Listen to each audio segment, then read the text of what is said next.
crap. Crap, oh crap, oh crap. I have a loop. Sound. Cute. Okay.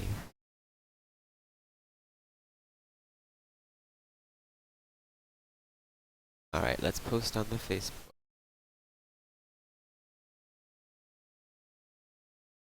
Oh, I should edit.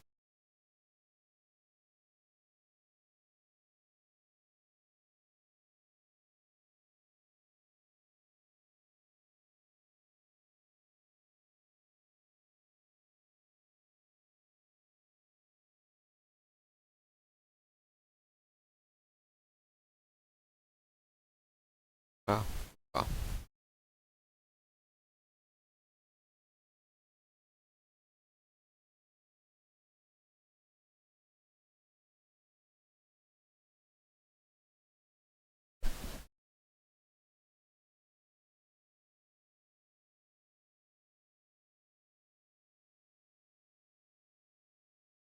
So now we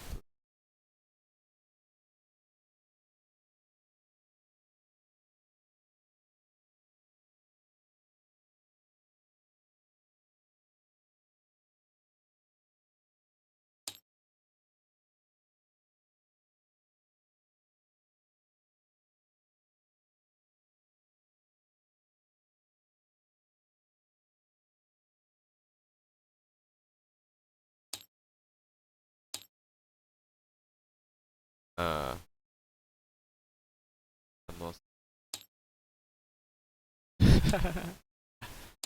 Ash. Let's see.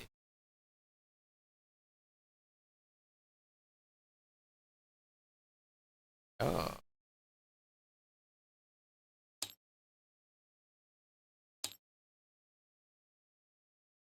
color.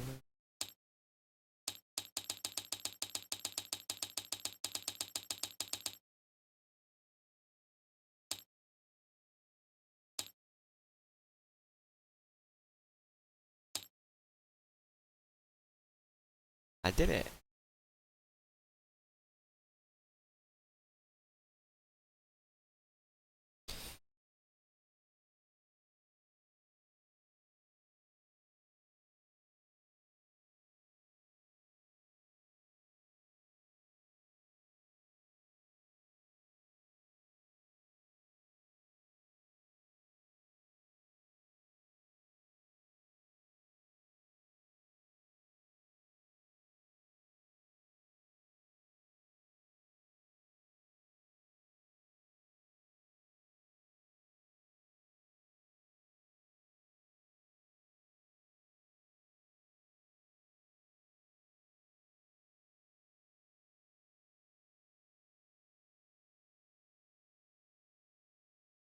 Got some tournament at the library.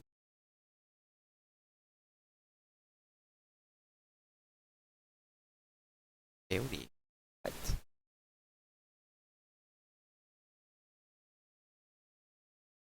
What? What's going on? This is making it. Peony is first, the Daimona is second. What is going on?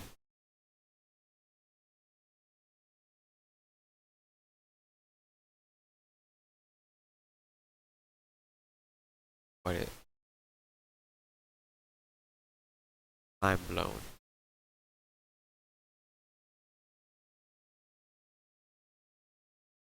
If running can do, Cole can do. Maybe I'll call that deck.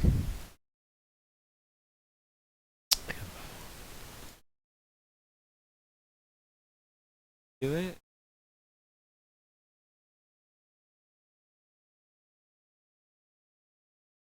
Alright.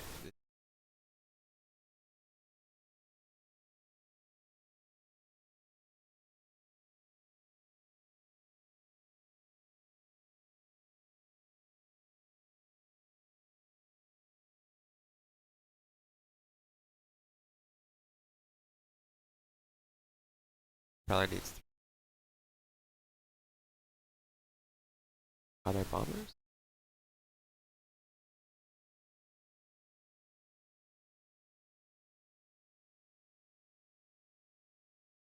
Our bombers.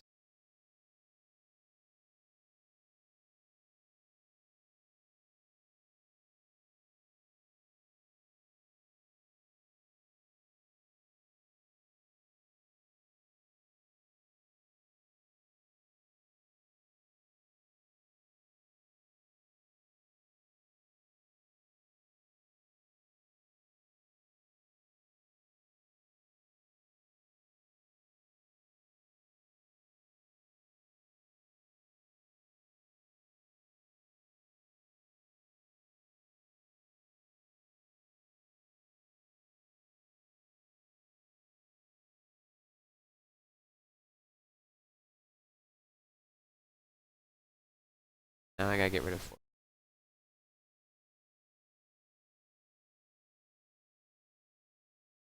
Well, tough call. I think the first 2 hot spells. That's a tough call. All deck. Tough. Tough picking 4 cards. We're building, Elliot. If Brennan can do it, then Cole can do it too. The Cole DD. Oh, this is gonna get meta for you guys if I look at the stream. I'll move it.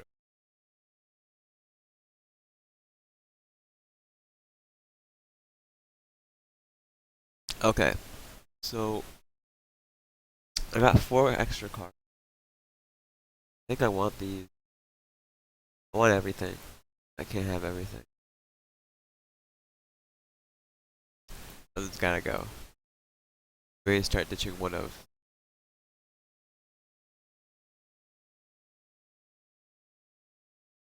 Okay. Bye to 1 bomber. Bye to 1. Do I need hidden power in this deck? I know it sounds crazy, but do I really need hidden power in this? Maybe I don't need hidden power in this deck. I always want power. Maybe I don't need.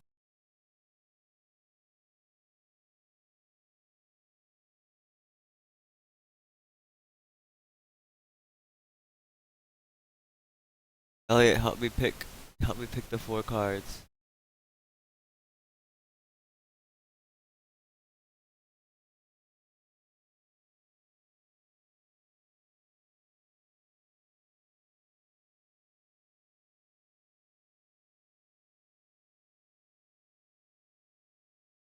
Cards must. Oh, by the way, the dice spread is 7. Sorry.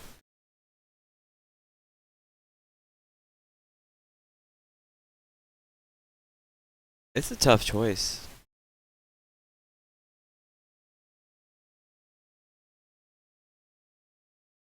Honestly, I'm tempted to drop hidden powers, which sounds weird. There's no choke in here. I have to drop 4.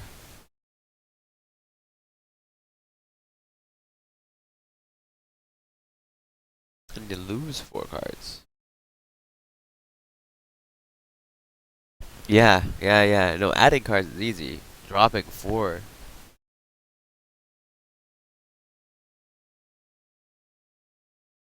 The first 5. It's got a couple of options, but I think the first 5 is Chant, Hidden Power, Sleight of Hand, Fire Archer, EV. Probably. And then you can flex Regress if you think they're gonna start HK. So Regress is also a flex there. You don't really need the hidden power. Fire Archer, Enchant, and Sleight is only 4 dice. So don't really need the hidden power.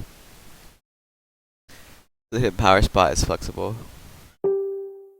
We need all 3 regresses. Maybe not, but we are Cole, so I feel like every regress is like saving him 3 to 4 damage. Again, we are Cole. The idea of regress and blood chains is to just like shut down units so that they can't hit us. Um, Now that's not so useful against burn decks, so yeah, maybe we have too much. Maybe I drop one of each. And we drop one regress, and we drop one chains. And we say boom.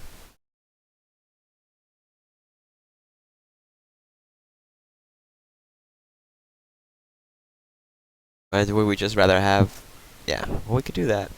I think hidden power is actually one that can go. Dice cost here is super low. Maybe just one hidden power for the option. And we're coal. I don't need hidden power. Ugh, that's the one that's most tempting. Just drop the hidden powers. Yeah, exactly. You slash cards you don't play anyway.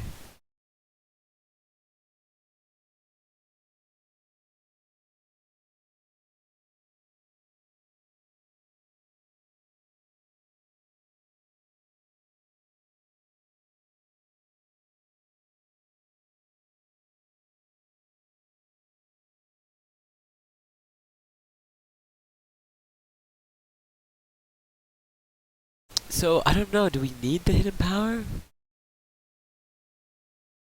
Do we need the hidden power? I know it sounds crazy. In my mind, it's like an amazing card to include automatically if you have illusion, but I think I'd rather have no hidden powers.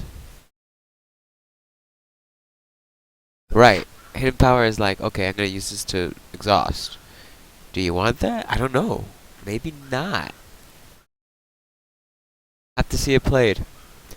Right now, my gut is to just ditch the hidden powers, completely maybe go down to one hidden power, and then add another regress or another blood chains back in. Or we could just, yeah, I think that's what my, oh, I guess we can't add another one. We have to get rid of 2 cards. So my gut is to get rid of 2 hidden powers and leave one. Do we even need the one though? The one is just to have a flex for first 5. But do I need the one? Chain of the Dead is fun, but it's I think it's too slow for the first 5 that this deck wants to do. Again, I don't really need the dice either.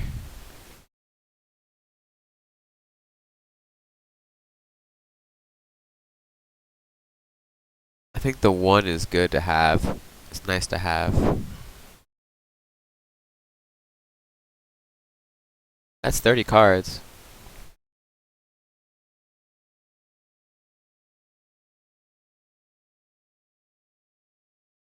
So what situations do you start hidden power in your first 5?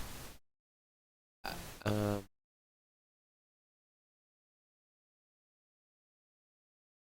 it's super tempting to drop the hidden power.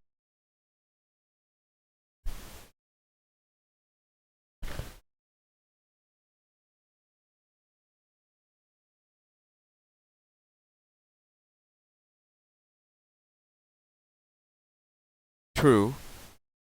True. I mean, I have 3 dice anyway for illusion, so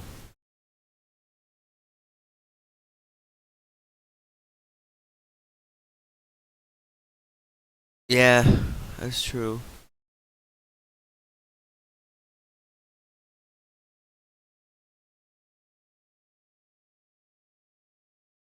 Does anyone actually play that though?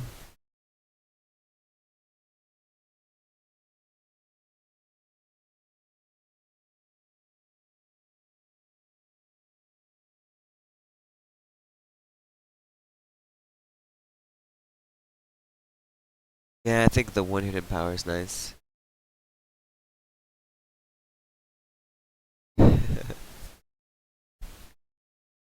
Yeah, Bubba, Chain of the Dead is fun here too.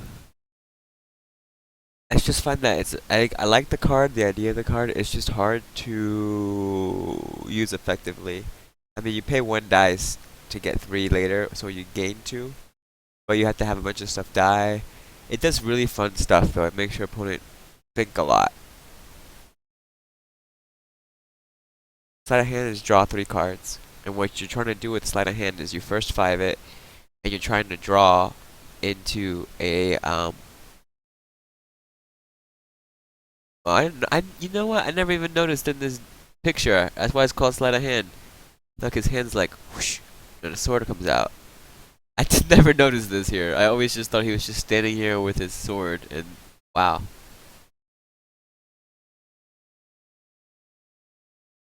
Look at this. Look. Slight. I don't know why I never noticed this in the art. It's so subtle.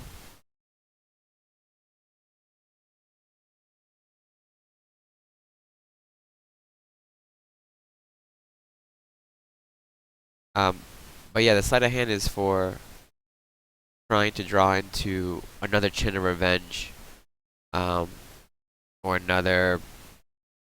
Like if you start regress, you want to draw in more regress. That's kind of fun. Or draw into more damage, more of your allies, whatever. Mostly you want another chin of revenge. But 100 blades. Cole can make use of the cards. So it's not a big deal. And it feels really good actually being able to draw. And one of these decks which is trying to go over the top damage, it feels good to be able to draw into all of it as quick as possible.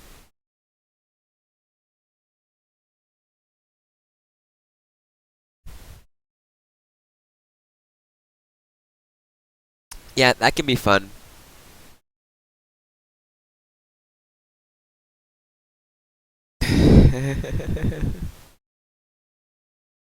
Yeah, Anchornaut and Slash is fun. Problem is, like, now with bears, and people playing bears, and then Rin Ice buffing stuff, and Hammer Knights, and Dreadwraith, especially Dreadwraith, like, they're a huge pain in the butt for Cole with Slash, because, I mean, a Dreadwraith has 6 life. So you're not gonna slash 6 cards. And, and every time you slash it, it gets stronger. So it's kind of a pain in the butt to do that slash, the fun slash stuff you could do for the base set. Because there's big units now that have a lot of life. So now slash is kind of more of a kind of want to use it in um, certain situations. If you can sneak in damage with it to the face, or if you can use it to finish off a unit or something. I mean, you could do fun stuff with it too, like trigger your own chance of revenge. Like kill a fire archer, trigger your own chance of revenge, and then bring it back and stuff like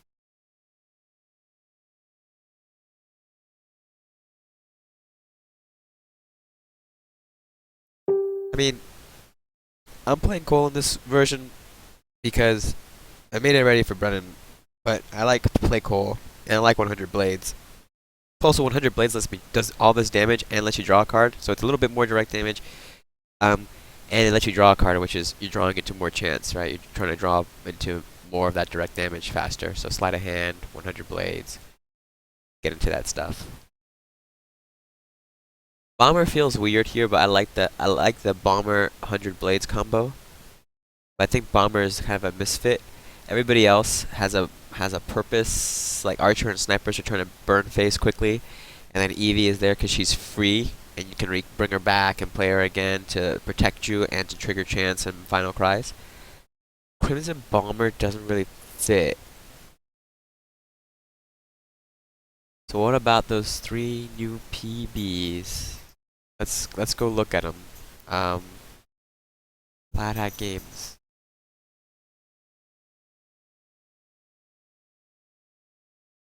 In case no one's seen them yet. They're beautiful. This man is beautiful.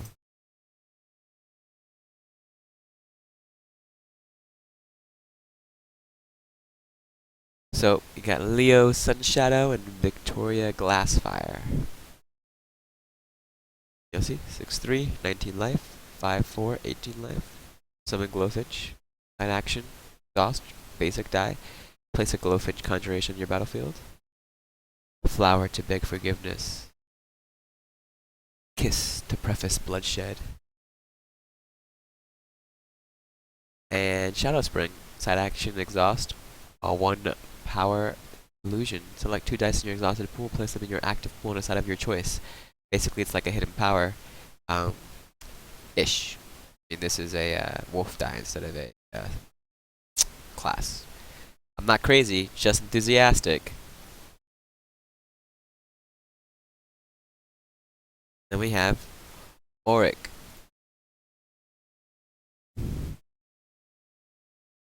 the avatar. 5, 4, 19 life. Bounty. Side action exhaust. 2 basics. Select 4 dice in your exhausted pool. They must be all different types. Re-roll them and place them into your active pool. I like the idea of this ability. I think it's going to be more fun when we get the expansions that add 2 more dice types.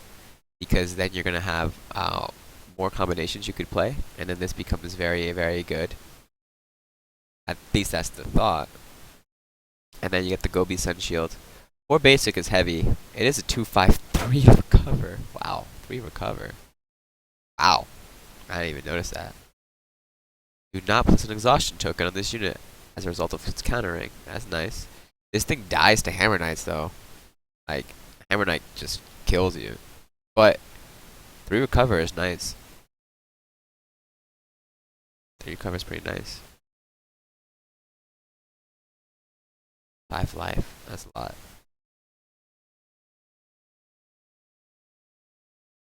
More dice though. I guess you get 2 back with this. But so it's like you have. See, this is cool because this is like you have 12 dice. I mean, if you could do something, you could do some interesting Orrick stuff. Maybe if you're like, I'm gonna go expand energy and this ability, and now I'm gonna have 13 dice every round or 14 dice every round. Just play huge things. It's pretty interesting.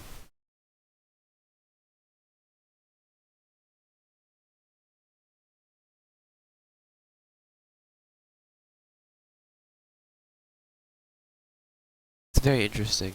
Ally. Very expensive though. Two attack is actually super nice though, because that means you can bring it back with ceremonial and only take 2 damage when you do so. So there's a big difference between taking 2 damage and 3 damage when bringing stuff back. Spike armor on this. Everything dies that attacks it.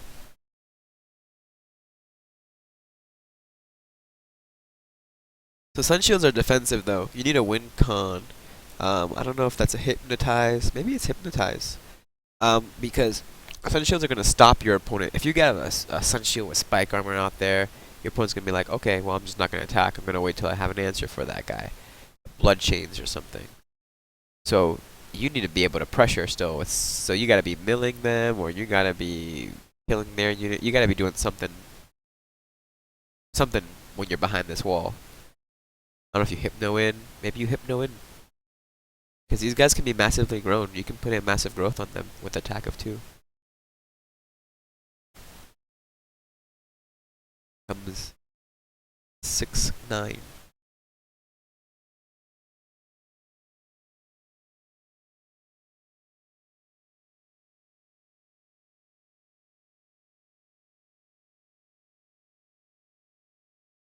I think this is going to be an interesting Phoenix Born.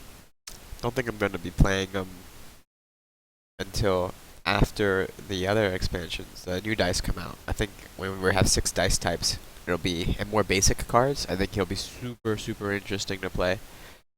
But until then, I think I like the other guys better. I like Victoria better.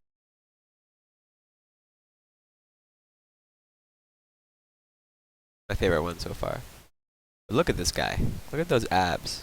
Boom, boom. How can you say no? How can you say no to him?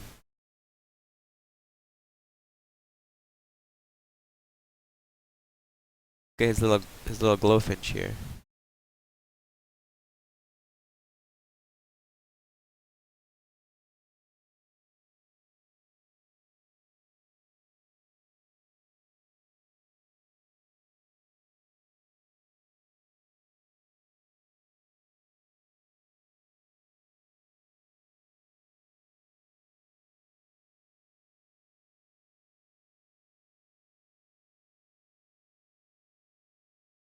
Is there a story behind this lantern? Probably.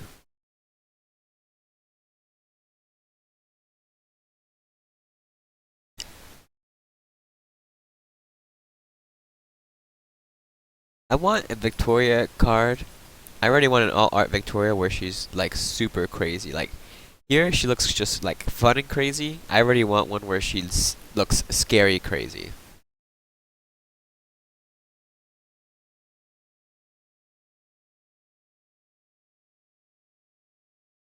like bubbly crazy. I want like you look at her and you're like, she's crazy and I'm afraid of her. That's all art.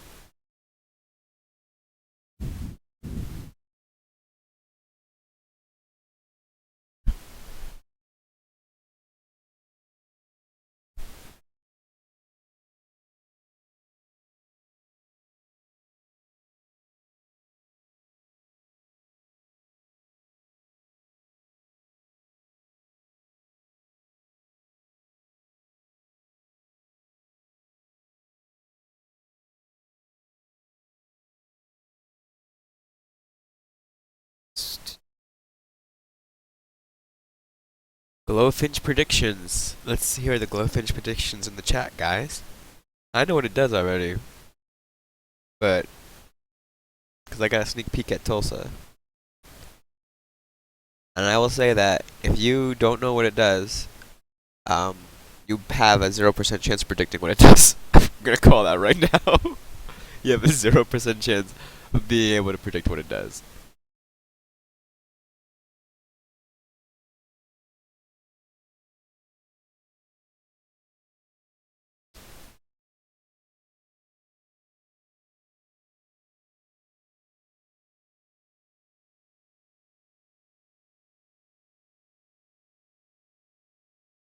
The best part about Leo, look at this, guys. Eating through your opponent's deck.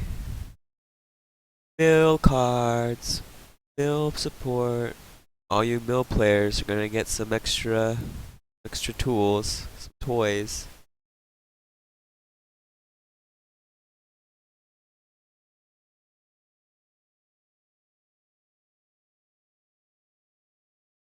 Look at this. Relying on surprise. You know what surprise means? In Ashes, surprise means reactions.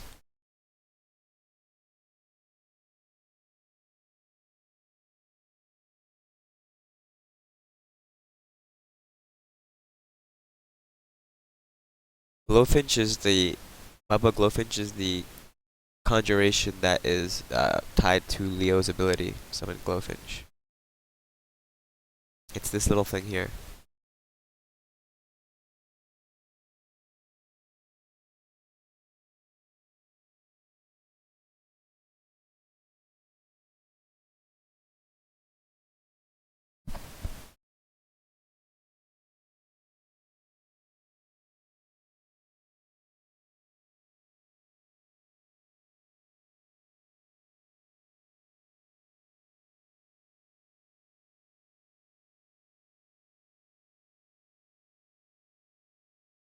It says Glowfinch 5/5 spell guard. For 1 mana. Side action. Best unit ever. First turn, side action summon Glowfish. Main action, swing for 5.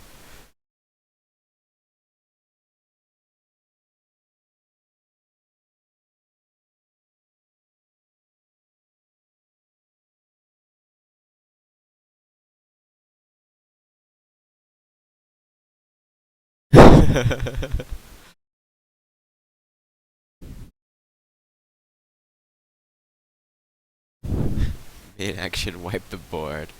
Side action, summon little tiny Glowfish. Main action, destroy every unit. It's fun. This doesn't seem imbalanced at all, guys.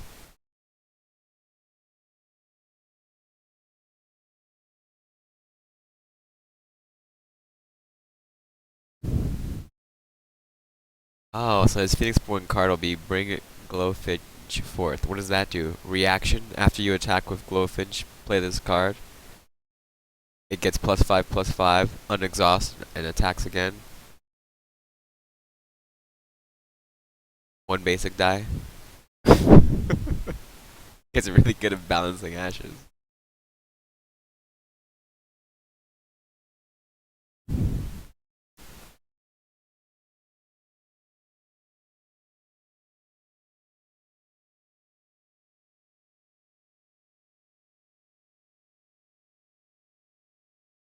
Does it? Let's see. The Roaring Rose. Yeah, it does. Mansion deck including 3 Conjuration. But I think one of those is including the Finch. Right? Let's see. Finch, Nightshade Swallow, Orchid Dove. So when you guys look at this, you gotta think, okay, what is the most exciting thing in this pile of cards, right? All you can go off of is the type and the name. So right out the gate, we got two new conjurations that are in charm because this is 10 charm deck. So you gotta say, ooh, that's exciting. Got more than just owl. And yeah, an owl now. So now we got some new stuff. That's pretty cool. 2 more conjurations. It's nice. This conjuration is just for him, so it doesn't really apply to everybody. You gotta say, okay, what else we got? What else we got? A lot of action spells. 1, 2, 3, 4. 4 action spells. A lot.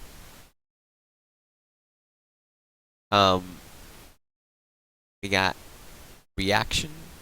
1 reaction spell. We got another ready spell that is not a conjuration called Memory Theft.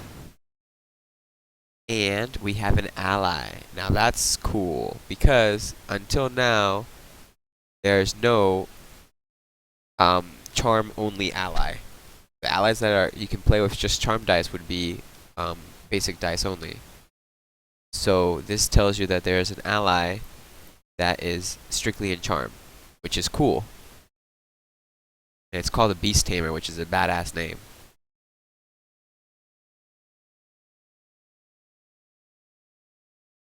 So there's some exciting stuff in here. A lot of action spells, though. Mostly action spells in this deck. And with 2 books and a conjuration, you gotta think, alright, so Leo's gonna want to wall up and do a bunch of crazy stuff with actions. Or just keep summoning stuff and do crazy stuff with actions. That's what this deck shows you, based off of the spread. Oh, there's also an alteration spell called Amplify. 1 alteration spell. Then you go see... Let's look at the Duchess of Deception. So she's playing all illusion dice, 10 illusion. A favorite.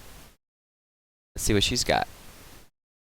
3 illusionary cycle, action spell. Guys, if you don't notice it, just in all the expansions, when you look at these pre-orders, the very first card they list is the PB specific card usually. That's the same thing with Black Cloud Ninja, the same thing with Fringe Fury. So you can safely assume. So let's look at what we got in illusion. Super exciting. 2 allies? I don't remember seeing 2 allies at Tulsa. I think this is a typo. I think this is supposed to say alteration.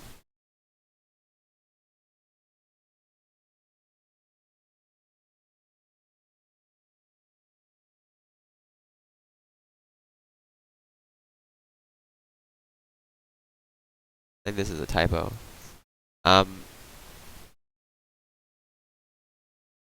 Anyway, you got 1, 2. Well, we got two conjurations here for illusion as well. So that's pretty cool because that means we got, again, till now there were already 2 illusion conjurations. There was False Demon and Mist Spirits. So now illusion's getting 2 more, which is pretty fun. So that's pretty cool. Illusion's gonna have 4 books that are illusion based conjurations. One's called the Shadow Hound. The other's called the Shadow Spirit. You can have Mist Spirits and Shadow Spirits. Ooh. Ah. Are we gonna get like some other spirits maybe later on? That'd be kinda cool. Which is a little spirit family.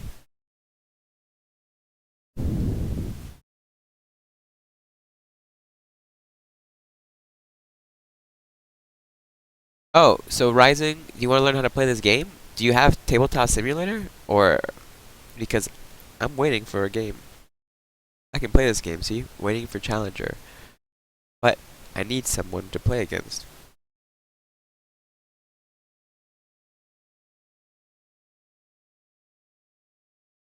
But until then, we shall go through the rest of this deck. Ready spell, 2 shadows, and a ready spell secret door.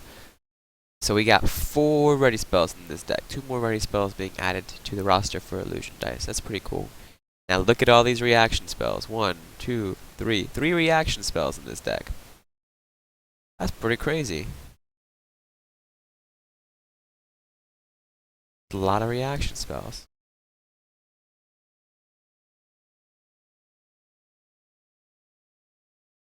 That means a lot more surprises.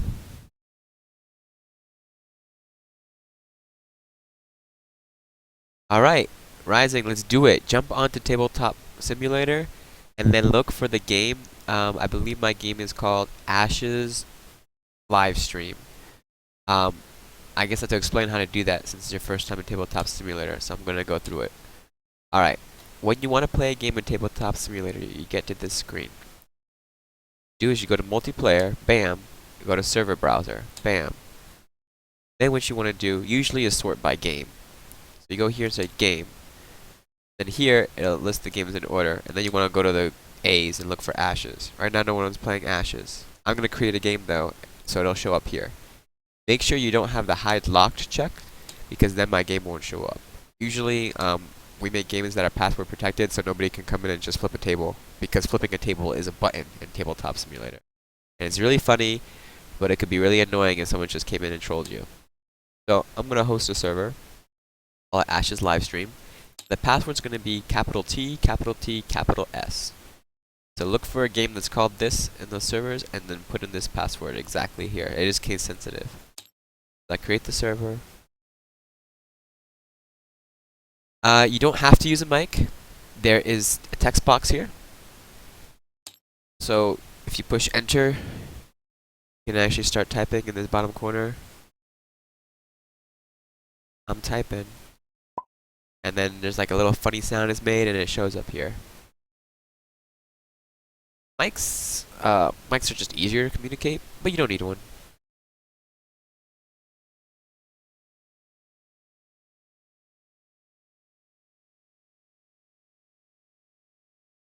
So while you come and join us, we'll go through the rest of this list. So 1 ally, not 2. 1 ally. And it's another archer. I like that we're having names. I like that we have 2 knights already. Between Hammer and Rayward. I like that we're gonna have 2 archers with Flash and Fire Archer. I like that we're gonna have spirits with Mist Spirits and Shadow Spirits. Maybe we'll have more bears later on. Maybe it's kind of nice because that means that later on, when it comes to design, they can loop back around and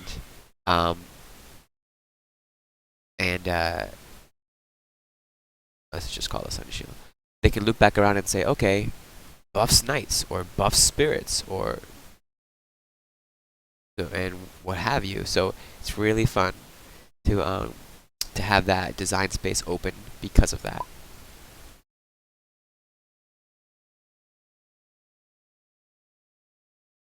Oh, so that's pretty fun that it has that design space open.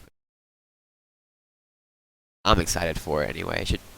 That means in the future we'll have some cool things coming up. Joe, you messed up. You messed up, Joe. Wrong one. Joe, this is not an ally. Alright, no more calling him out. Alright. Hey, I see you. So I can chat. Should be able to hear me in tabletop once I press this chat button. Hello.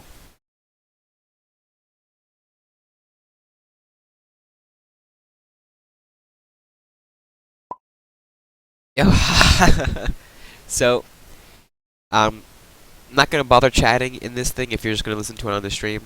It might be a little delayed though, but I don't want you to have double sound, so it'll do. Bubba wants more dolls and puppets for Voodoo Queen deck. Yeah, puppets would be really cool. I know Papa. Oh, you're gonna call? Okay. So you'll close the stream and I'll just talk on this guy then. Yeah, I know Papa P would love more puppets. He loves Blood Puppet. If they got some more puppets in there, I know he would jump on a puppet style deck.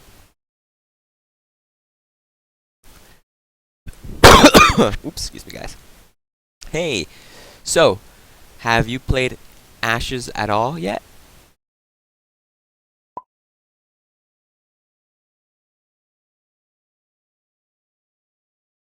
Yeah, he loves Blood Puppet. He wants to work so hard to make Blood Puppet work. Cool. All right. Um, we can just let's play a game. That's the best way to learn. No problem. You're gonna have a double layer of learning here because you're gonna have to learn TTS and Ashes at the same time. So the curve's gonna be steeper than usual, but that's all right.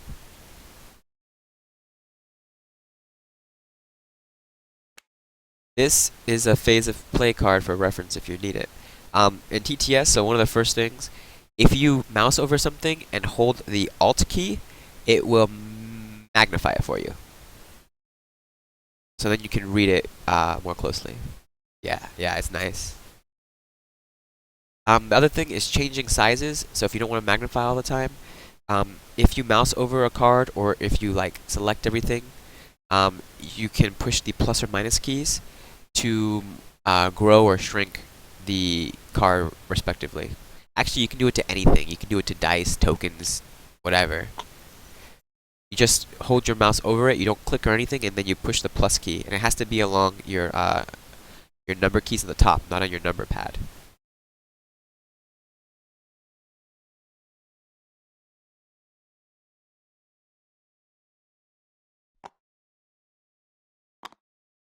Yeah, you don't click it when you want to change size. You just push plus. You just have your mouse over it and push plus and minus.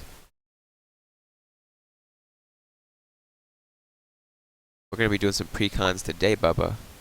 Ooh, I like your reactions. Yeah. It used to be more drastic, but they changed it to gradual recently. Yeah, they can get very big. They can also get super tiny.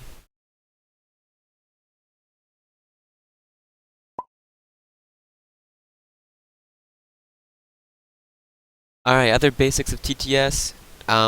If you click and hold something, as long as you hold down the mouse button, you'll be holding it in your hand, so to speak, and you can move it around, whatever.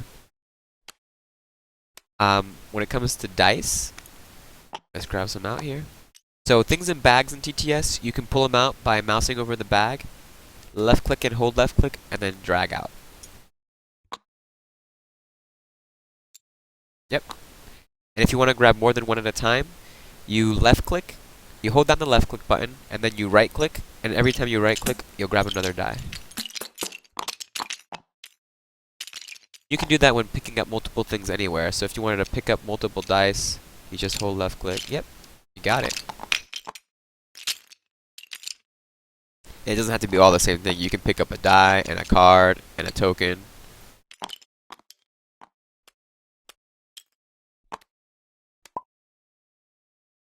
So zoom in and out of the table is with the mouse wheel. If you don't have a mouse wheel,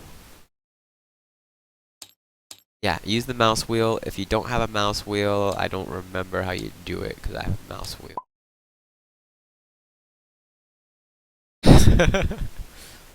Apparently, you can just change it right here in the controls.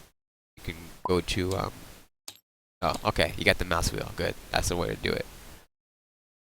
All right. So other things that are cool for playing games, rolling dice. What you do, you can select a bunch of things by holding down left click somewhere and then drawing a box around it, and it'll highlight a bunch of stuff. Then you can just mouse over it, hold left click, and pick it all up at the same time. Yep. That's one way to roll the dice. You just shake, shake, shake, and then drop. My preferred way of rolling is to highlight everything and then mash the R key.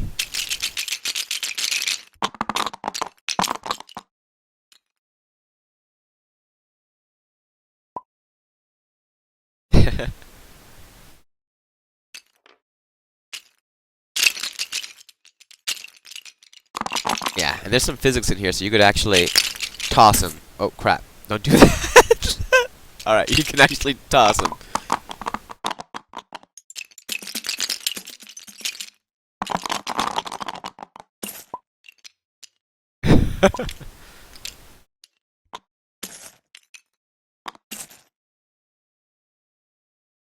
And if stuff falls off the table, then it'll eventually come back.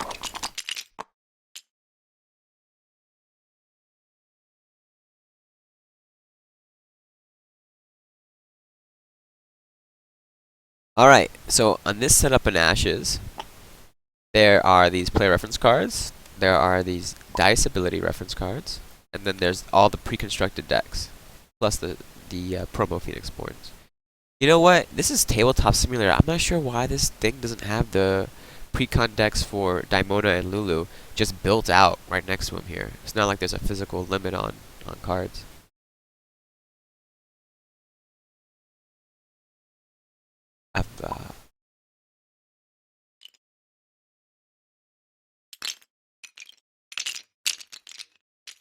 Yeah, so instead of left click, right click, I would just draw a box over or something. So left click somewhere on the table, and then draw a box over whatever you want to highlight.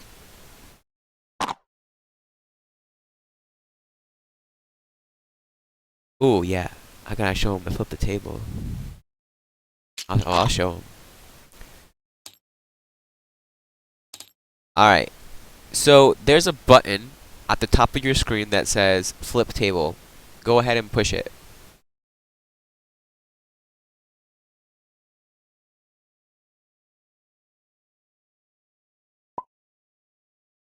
What do you mean you can't?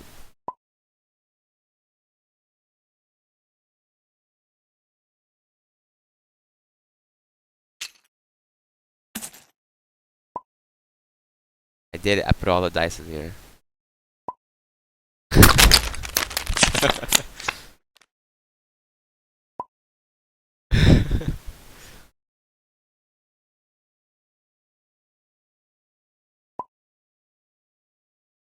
So, usually when that happens, it's best to just reload the game. Which I do by doing this. There's a rewind button too, so the host can actually like rewind, and go backwards in time and stuff, but it's awkward because steps are weird. It has a rewind. It's kind of an awkward feature though, I don't know if I like it.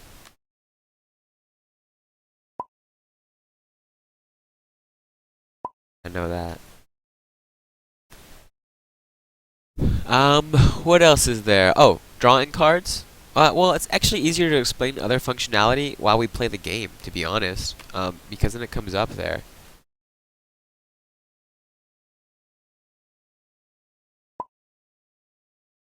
So these are precons. If any of these guys seem to interest you, go ahead and pick one. These guys are gals, mostly gals. I guess there's only like 3 dudes in this game at the moment, and everybody else is a girl.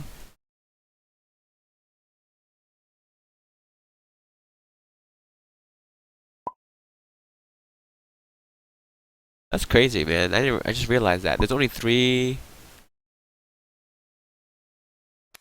guys in this game, and all the other Phoenix born are female. I guess Leo and Orrick are gonna change that a little bit. That's a tricky one to play your first time, but you are welcome to do it.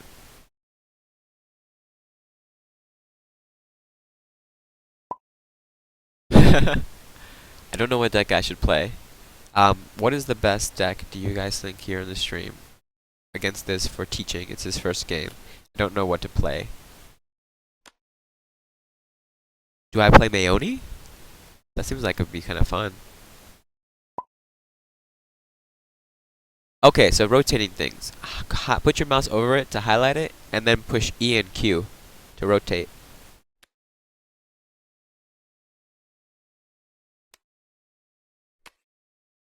I got one Jessa, I got one Cole.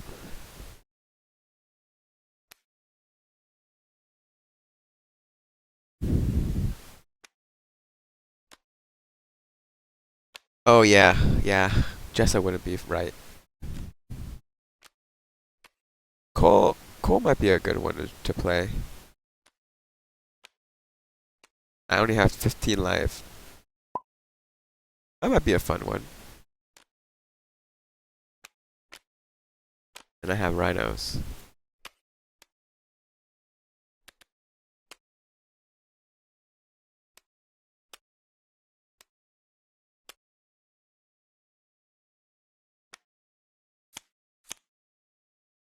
One kind of neat thing is if you take a card and you put it on top of another card, if it's a different size, it'll grow to match that size. So like here, it grew to match that size.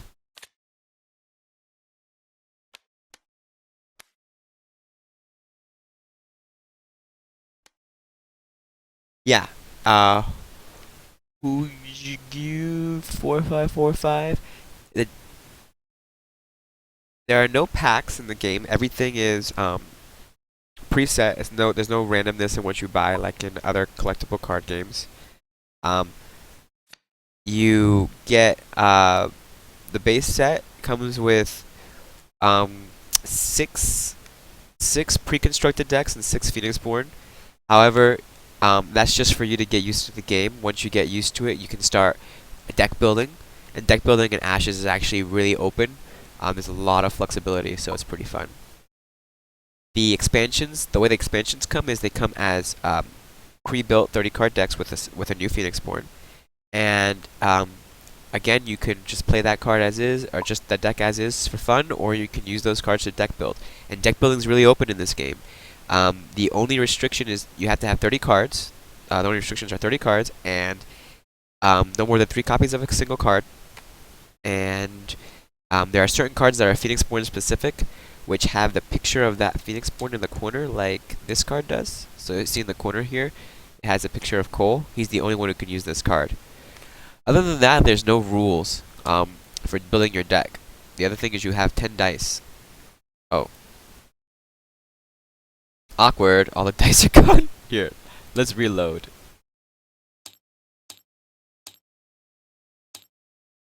Okay, now the dice are back.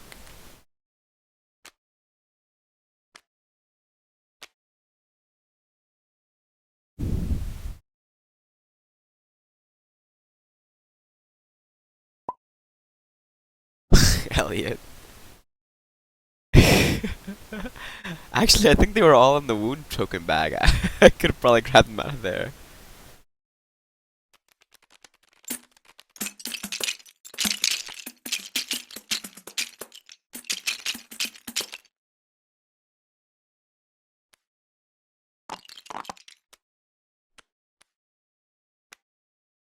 I think this is excessively big. There we go.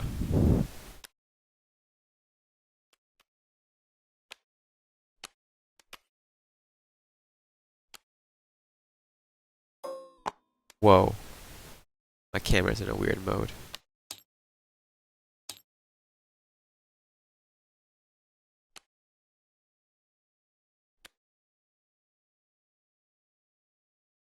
P is camera mode. E. Okay, now it's not doing some crazy zoom stuff.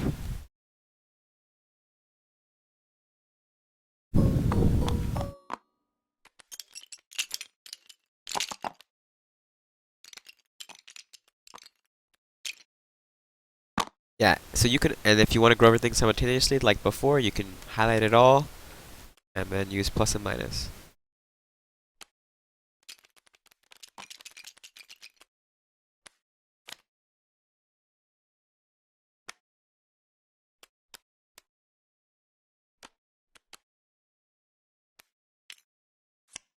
So I'm going to put this here for you as well. Even though this is only ceremonial, my deck uses ceremonial and nature. So this is for your reference for you, so you know what the nature dice do.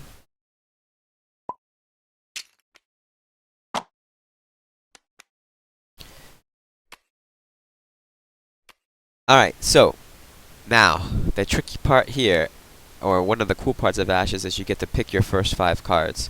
I don't know what the first 5 recommended for Brennan are. I'm gonna do something fun on the stream, guys. I want the stream to pick my first 5 for this match with Cole. Any 5 cards. This is Cole's deck if you don't remember what his pre-con looks like. I want you guys to pick the first 5. I'll go look up the Brennan first 5 somewhere. I think it's listed somewhere. I don't know what it is. You can, if you want. It's it kind of kills some of the fun setup of Ashes.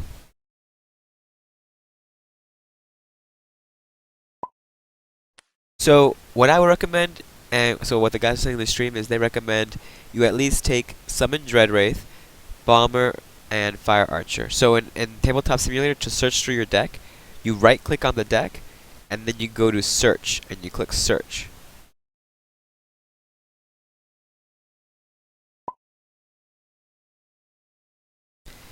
Fire Archer, Dreadwraith, Crimson Bomber, and no, he's not gonna take Chant of Protect in his first 5, Elliot. That seems silly.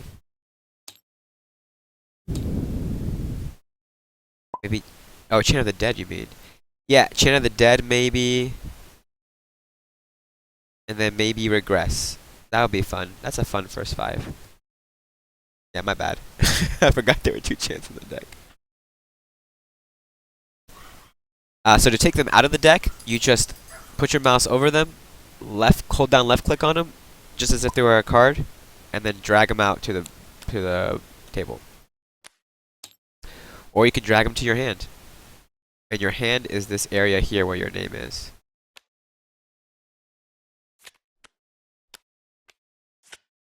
By default, the cards come out on the table face down. To flip a card over, you mouse over it and push F.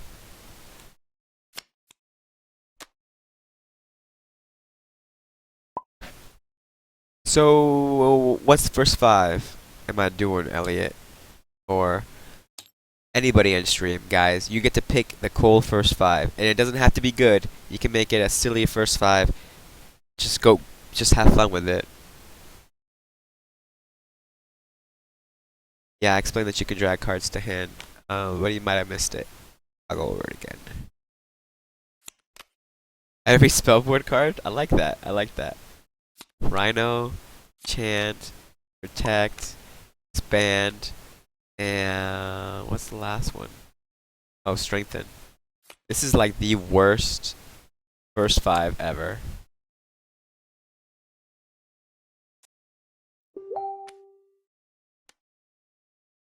What the heck is this first 5? I like it.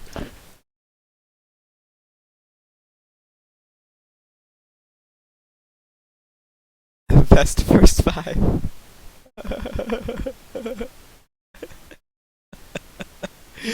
I can't even play every card here. 1, 2, 3, 4, 5. Nope. Nope. Can't even play all these cards. Thanks, Elliot. Can't even play all these cards. Thunder number is too high. It's 12.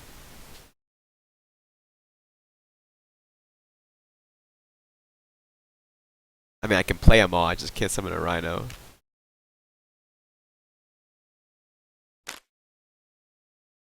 So you can actually just take the cards and put them in your hand, which is over your name. So if you drag them over there, yeah, you'll see there's like a blue box area. That's your hand. Yep. And you don't have to flip them all at the same time. You can mouse over just one and push F if some of them are mixed and matched. There you go. So Elliot, this is a horrible first 5.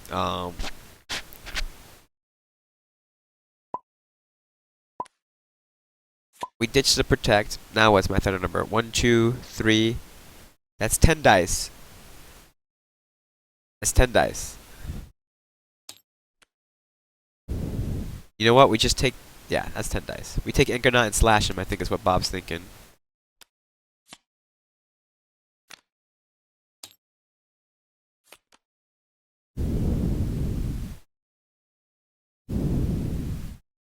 No, I'm not counting Expand. I skip over it. I'm counting Expand as 0.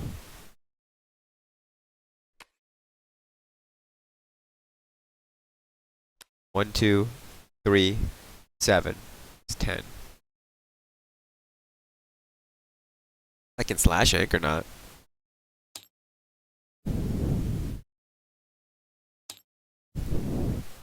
That's alright. We're gonna do the 11 mana first 5. The 11 thunder number first 5 coal. So to shuffle a deck, you mouse over it and push the R button. And you can just mash as much as you want.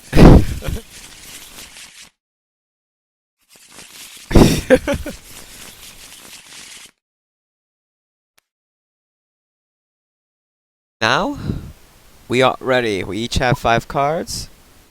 Now we roll our dice. Your dice need to be bigger for the stream. There we go. Don't go crazy. You have 10. There you go. So now you can just select them all and roll them.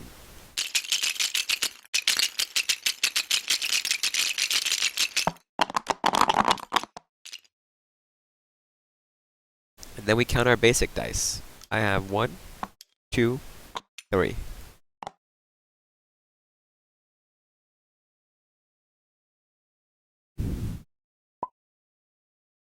Looks like you have 6. That means that you go first.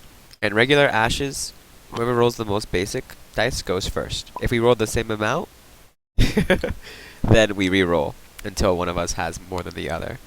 So that can be like, I've rolled like 4 times in a row before. In tournament play, there's been recent rules changes where you get to choose if you go first if you roll the most basic. But for learning and stuff, we can just do the basic rules, which is most basics go first.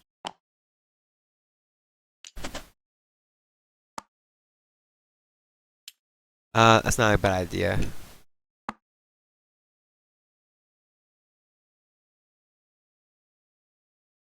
Delete those cards on the side that aren't going to contribute to this game.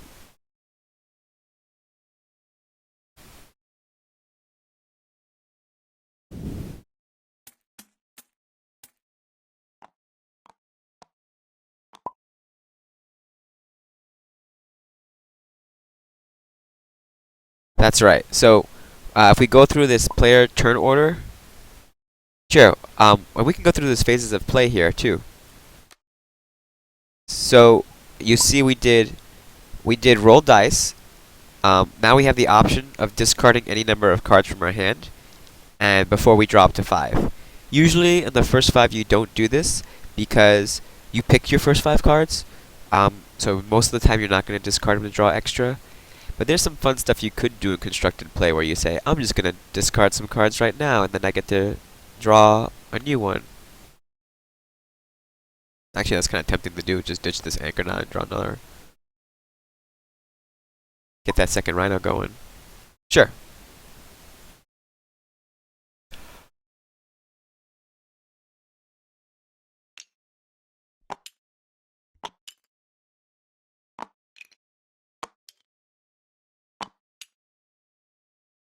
No, I would, but I don't know if I should do that when teaching a new player.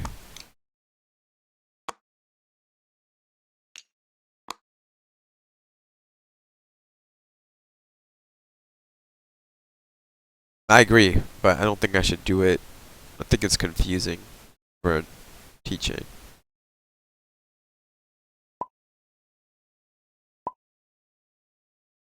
Cool.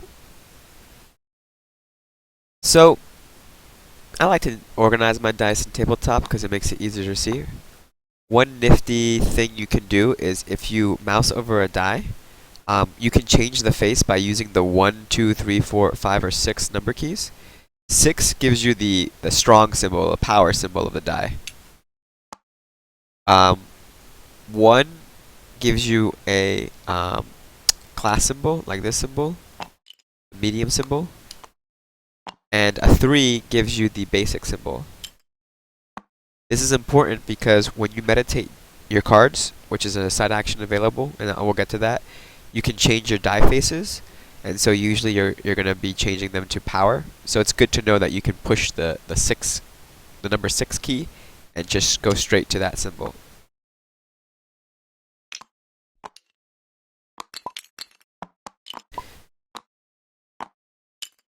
Another thing you can use it for is to just straighten out the dice so that they're nice and straight, which I like to do also. But that's, salt to taste.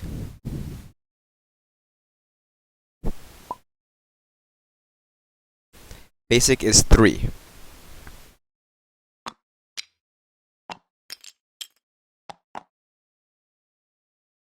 Power is 1. Or not power, sorry. Class is 1.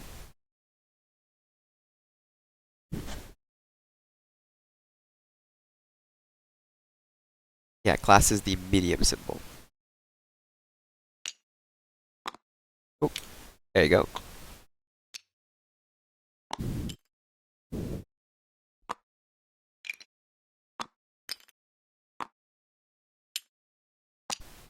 Six for power.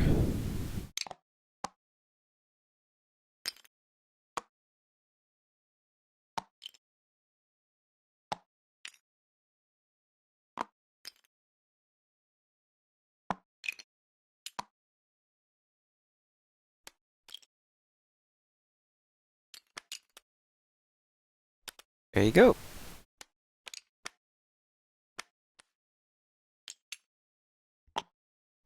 Now we got all the dice. So, since you are going first, let's look through this phase of play. We did roll a dice. We're not really doing discard cards and draw cards because we picked our first 5. And then we start the player turns, starting with the first player. You have the first player token, so you get the first turn. You may take one main action and one side action. You actually must take one main action.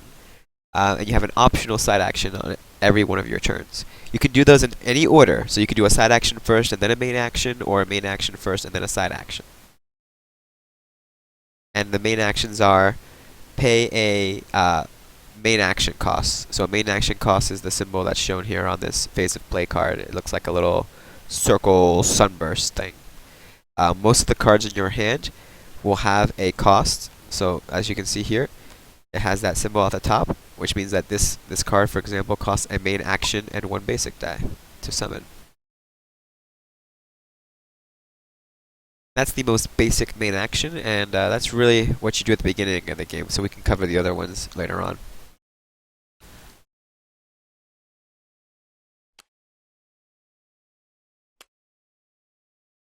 Yep, so that one costs the main action to play out, and it goes on your spell board.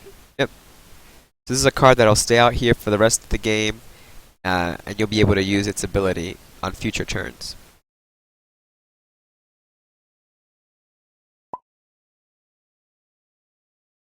You read the rule book, so you know that the conjurations are like kind of like tokens that you can summon out to the field. They're units that can keep coming out, and they're in this pile of black backed cards here. So when it says place a Dreadwraith conjuration onto your battlefield, that means when you activate that card, yeah, you get to generate a token. Have you played card games like Magic or Hearthstone before? Other card games?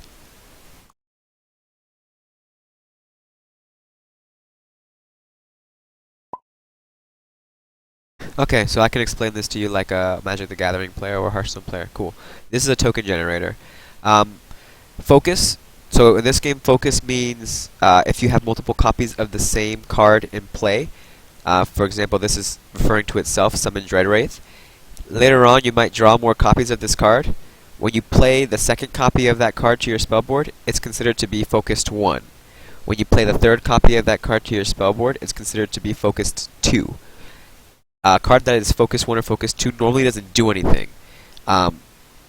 It's just, if it has that text, like this says, for example, focus 2, that text will be active. So, to activate the focus 2 ability, you would need to have 3 copies of Summon Dreadwraith on your spellboard.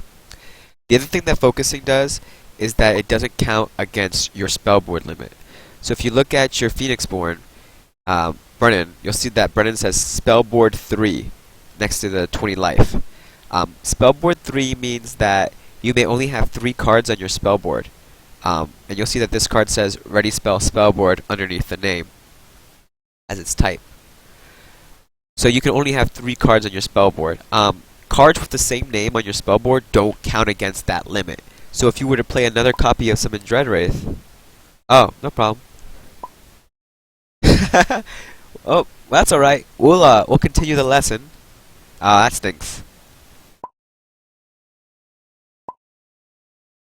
No problem. We can continue the lesson some other time. No problem.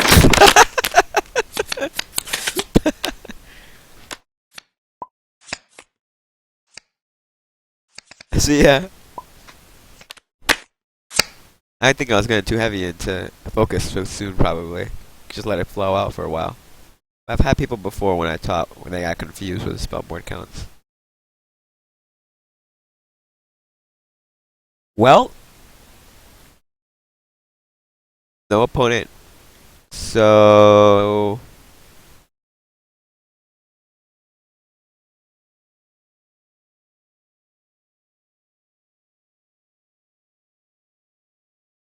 now what do we do, guys? We have a flip table.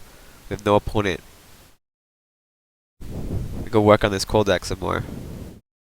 We have to build that cold deck that we constructed earlier today on the stream. That cold deck. Bam. Let's pull up the coal. I'm actually gonna turn the stream back to game capture, because it'll get easier that way. There we go. So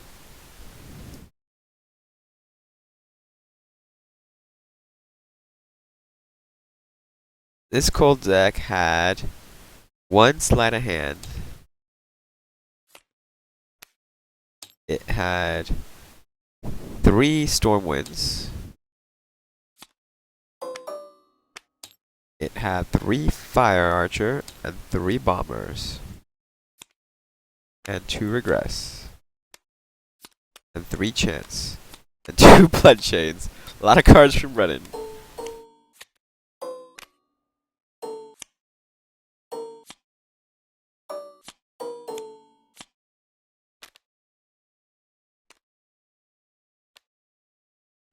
And it had 3 OPs. Had 3 OPs. And it had 1 hidden power. And 3 final cry.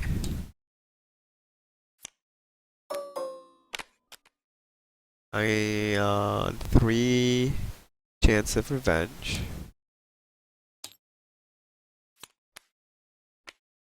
And 300 blades. And voila.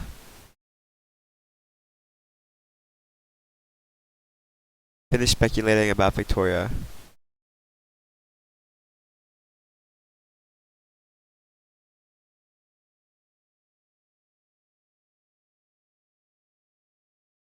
Alright, we'll go speculate some more Victoria.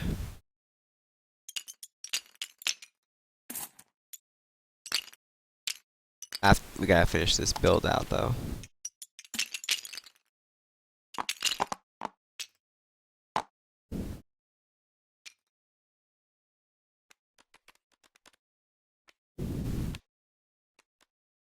And voila, it is complete.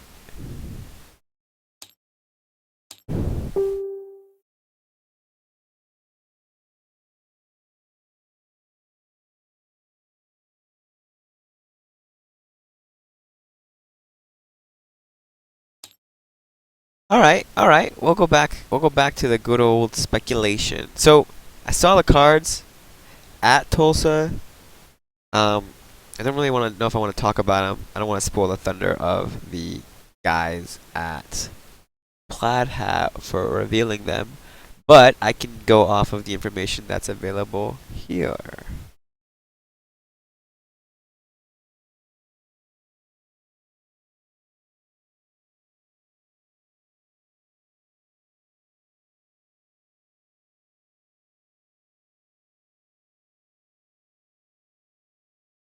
Oops, sorry. I'm gonna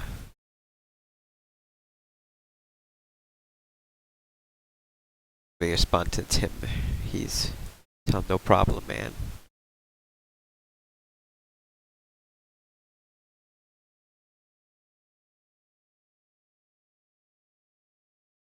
Continue it later. Alright, so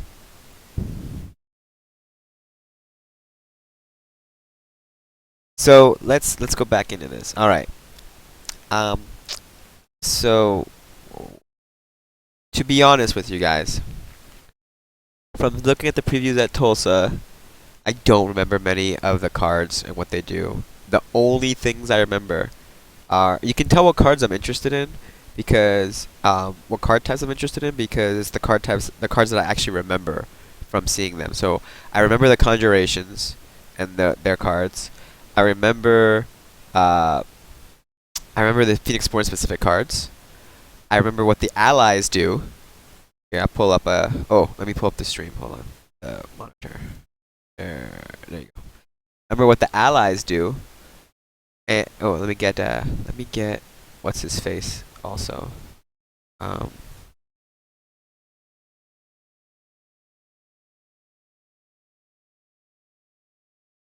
Okay.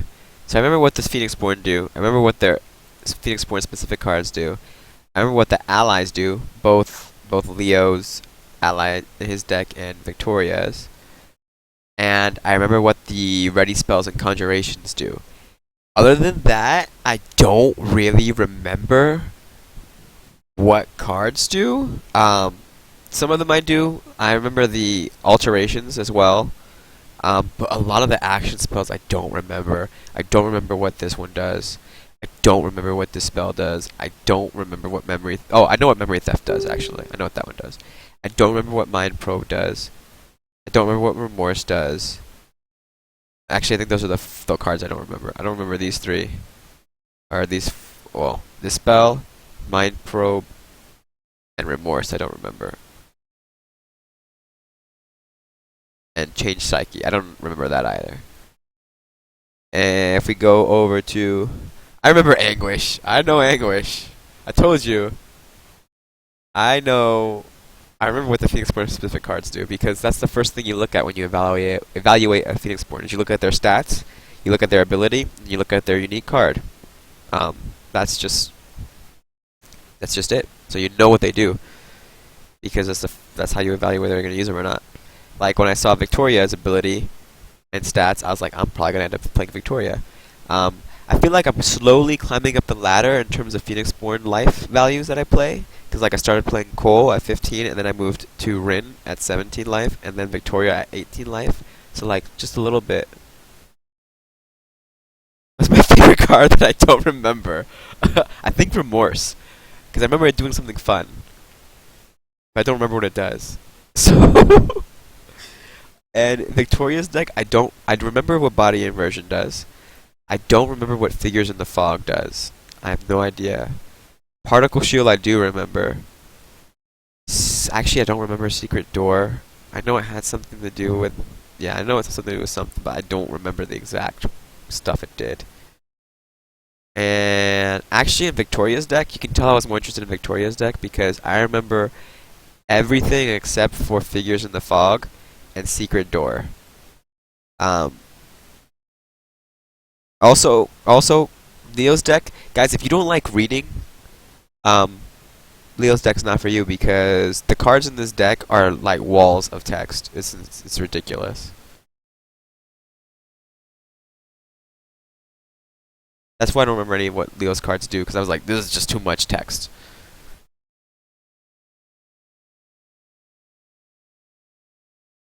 Too Johnny. These cards are too Johnny.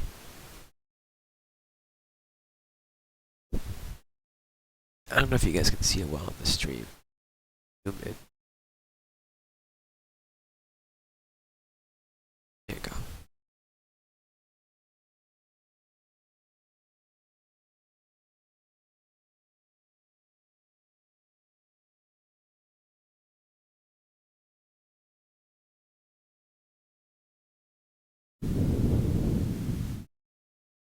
So, I'm excited for archers are cool. Like the theme of archers is fun. It'd be interesting. My favorite type so far are knights. I like knights the best. Um, I mean I love Hammer Knight. It's my favorite card. Uh, so I'm really excited to see more knights come out. The other type that's exciting me are spirits. I mean, I don't really play them, but the concept is fun to me. I'm excited to see more spirits come out also.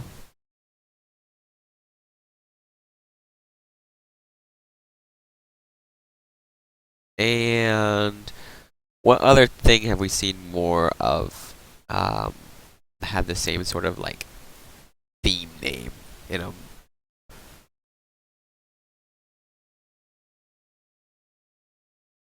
It'd be cool to see more puppets for Papa P. He's gonna love puppets. Let's pull up the card browser.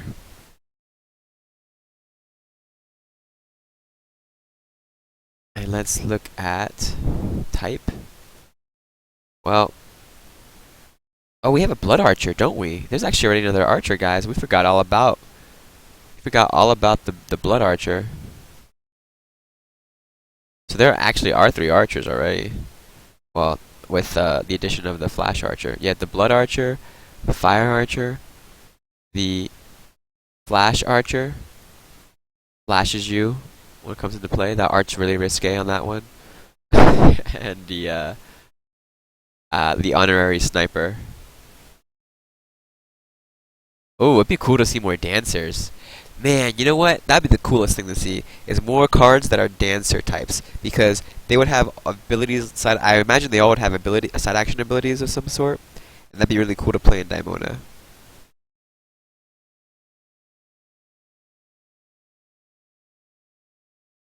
Guess I don't read the stream. Oh, I do. There's a lot this time. Oh, you did say Blood Archer is 3. And the knights, we got the Rayward Knight and the Hammer Knight. We have a warrior. We have the distinction between warriors and knights already. Hey, technically, Living Doll is a doll. That'd be cool to have some more dolls and puppets. I think dolls and puppets are, they seem to make sense. They go together. I don't want to see any more of these. No more violinist. More ninjas would be awesome too. Preferably something that I want to play.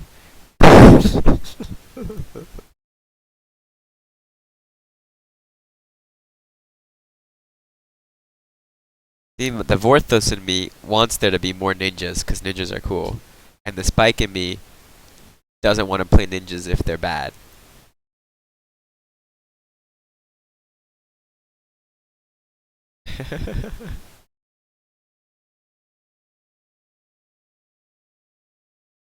That's on the ally side. So when we look at the conjuration side, we say filter. We got this, the puppets. I gotta admit, I think puppets would be really cool. I think if there were like 4 types of puppets, or 5 types of puppets, it'd be really... the coolest thing would be if there was a puppet for every single mana type.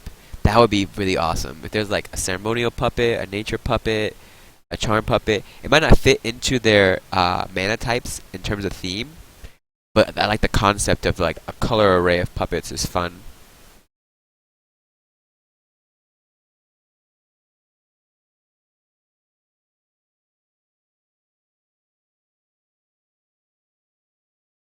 No more jaguars. Monks? Monk's kind of weird. I mean, I feel like butterfly monk's gonna be the only monk. It's like a weird thing to have more of. It's a weird class. I'm down to see more butterflies though. Not monks, but like butterfly knight, butterfly archer, butterfly puppet. Oh, my mind is blown, guys. There you go. I just gave you gold. I just gave you gold, Bob. I just take all those awesome types and just add butterfly in front of them. Oh man, that's amazing. I'm ready. I'm ready for that butterfly deck. I'm ready for that butterfly. I already want to play the butterfly deck. I'm so ready to play a butterfly deck.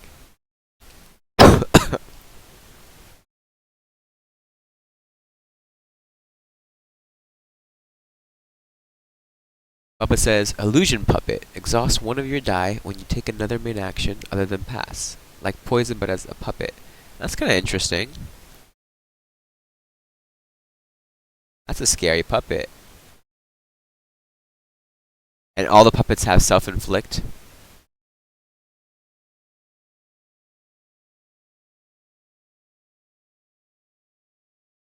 I mean, it's kinda too good. It's like way better than Blood Puppet. And maybe it has like Blood Puppet's very subtle. End of the round, take a wound on your Phoenixborn. Maybe they all have to be very subtle.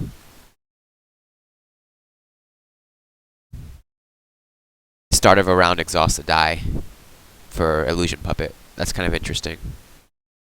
It still has stuff inflict. If it stays around, you're gonna only have 9 dice next round.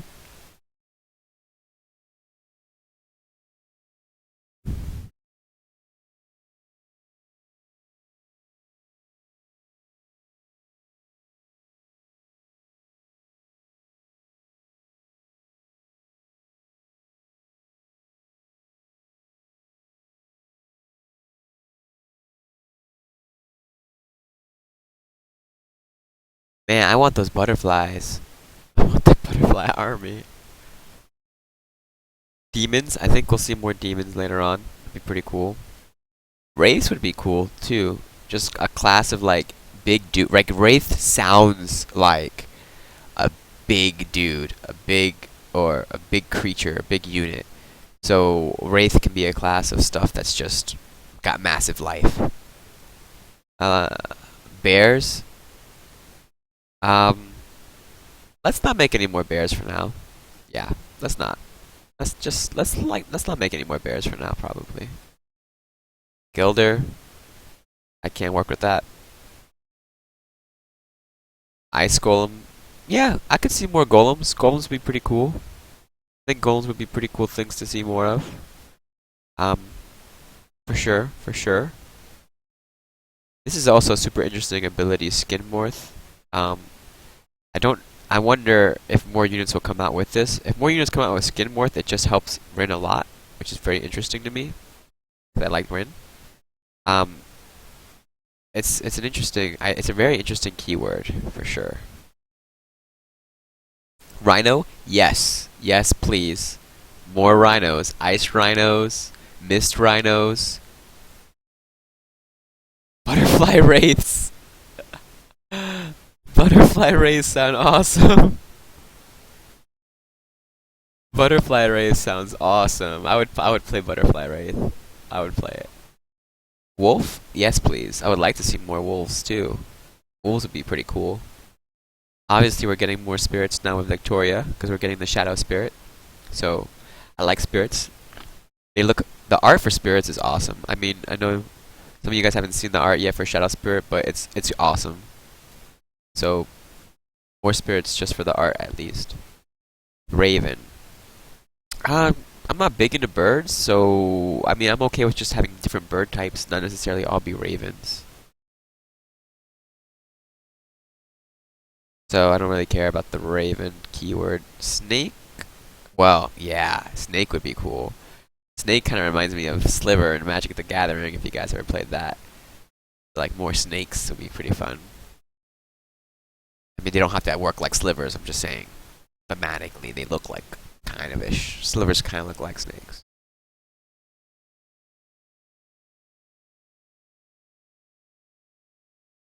Widows?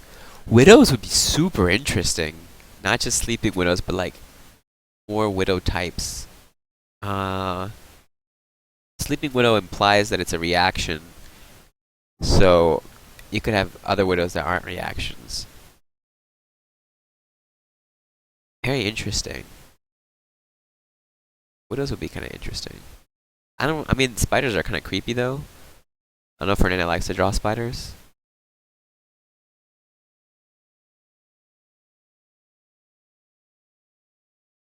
Yep, Bubba, we're getting 2 new birds now. But they're a dove and an orchid? A swallow? Orchid dove and a nightshade swallow. So we get a swallow and a dove. Maybe we'll have a whole plethora of birds for bird enthusiast.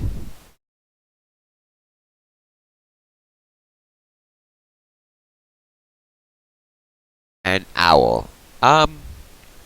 Again, I think we let's just go different. I see like we're going for different bird types in general. Owl, swallow, dove, raven. So yeah, I think that's a better way to go rather than say, you know, got 50 types of owls. I guess you don't have to do widow. You can do spiders in general. You're right. You're right, Bubba. It doesn't have to be a widow. So that's all of the units in the game, guys, that we covered.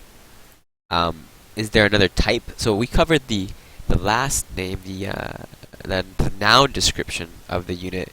But what about the adjective, right? Because the adjectives also come into play. Blood puppet, blood archer. Um, so there's some interesting adjectives that could be used as well. Blue, no more blue, please. Because I think they'll just do this crap. Obviously, butterfly is the best one. Dread is interesting. Dread's an interesting one. False. False. False is kind of a fun concept. I could see that. Frostback. That's not for now. Ice, of course. Isis is just a very clean. Iron, yes, please. Love to see more iron stuff. We got Iron Rhino, we got Iron Workers. Let's get some more iron units out there. Masked. That seems very Noah-centric, so probably not. It's just too specific to him, I think. There's only one Frostback. Haters gonna hate on the blue. That's right. Mist. We have a bunch of stuff that has mist in the title. It also seems very specific to Aerodel, though, so not sure how much more mist stuff you can put in. Seaside, again, very specific to Saria, so I don't think you can use that adjective. Silver, very specific to Mayoni. Can't really use that adjective. Sleeping? Sleeping you could use, but it really does seem more like a spidery thing. I don't know if you'd be like sleeping snake or sleeping butterfly. Doesn't sound as cool. Sleeping snake could work. Sleeping knight. Sleeping knight sounds like an awful card. Seems like a unit you put him out there and he just doesn't do anything. Just costs you dice every round. Sleeping knight. Oh, sleeping knight is a card you play on your opponent's battlefield, an ally, and he just drains dice every day, all day. He doesn't do anything. Just sits there. Sleeping Frostback Bear. It's like, surprise!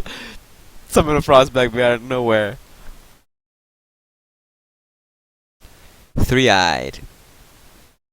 Nah, that's kind of freaky. I don't know if I want anything that's got 3 eyes anymore.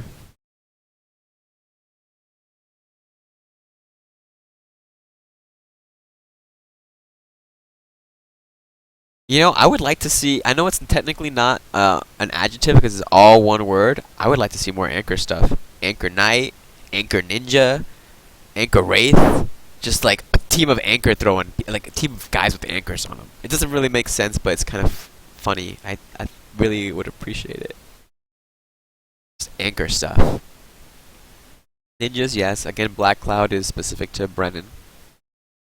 We covered blood. More knot stuff? Okay, Bob. I like that better too. No, anchors are fun though, but more knots would be kind of cool. So not anchor knot. What did you do? Blood knot? Bomber knot?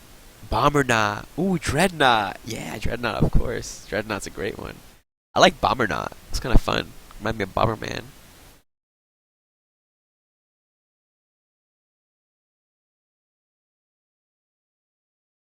Dreadnought's a fun one. Oh man, my mind's going with that one. That's fun. Enchanted violinist. So enchanted. Can we get more enchanted stuff? Yeah, let's stay away from that. Let's stay away from this space for a little bit. Yeah. Violinist not. I mean, you could use enchanted. You can have like an enchanted ninja. That's kind of fun. Or enchanted archer. Fire, of course. That's just like ice. You can have fire, more fire units, more ice units. We have frost and ice. So, out of curiosity, I mean, I like the alliteration of Frostfang, and it sounds badass.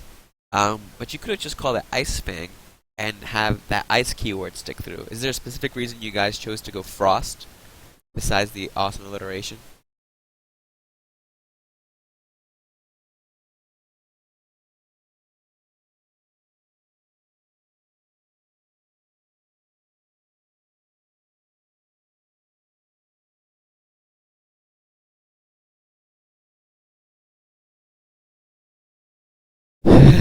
Because Isaac wanted. I think it's just Frostfang sounds cooler, but there's already a bunch of cards that have ice in the name, so I feel like ice would have just flowed better for future design. Because if you have anything that referenced ice, it would affect the fang. Um, Now it's got frost, which is completely different. But I guess there's frost bite, so you could still do frost cards, I guess. So there's still space there. I guess we have fire and crimson also, right? There's fire and then there's crimson, which was really a color. But we have frost and we have ice, so maybe that's what he's going. Hammer Knight, my favorite card. My favorite card ever. Well, you know what I like about this card also? I like I like freckles. I like girls with freckles. Boom, freckles. And I went for the freckles.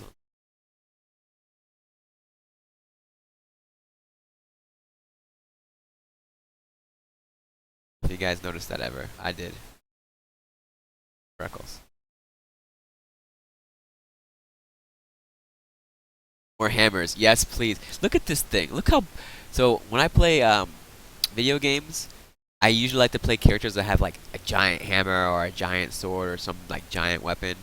So this hammer speaks to me in so many ways. I would love to see more hammers and more knights.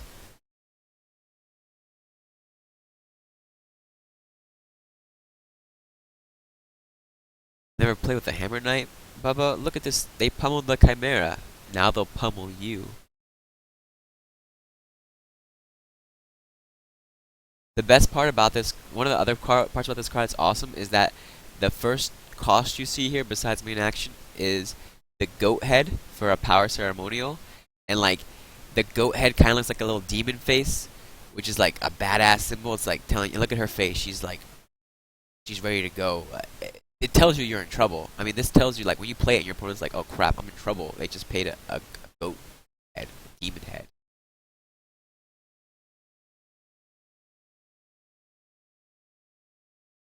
Yeah, I want more hammers and more knights. All of the above. Iron worker. I said before I want more irons and more workers would be cool too. Workers going to overtime, man.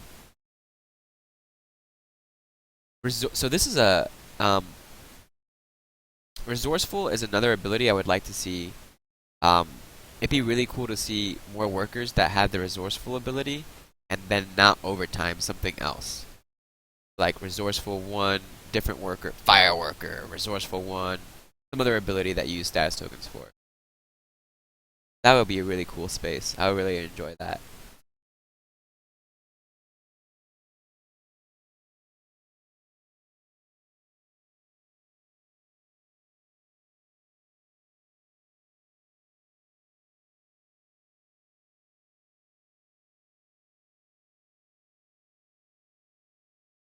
And then we got a leech warrior. We talked to warrior. Leech is a fun concept.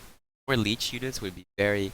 That could be a super annoying deck where every single unit, if you attack, if you damage it, it steals dice. That would be such an annoying deck. It'd be kind of interesting space too.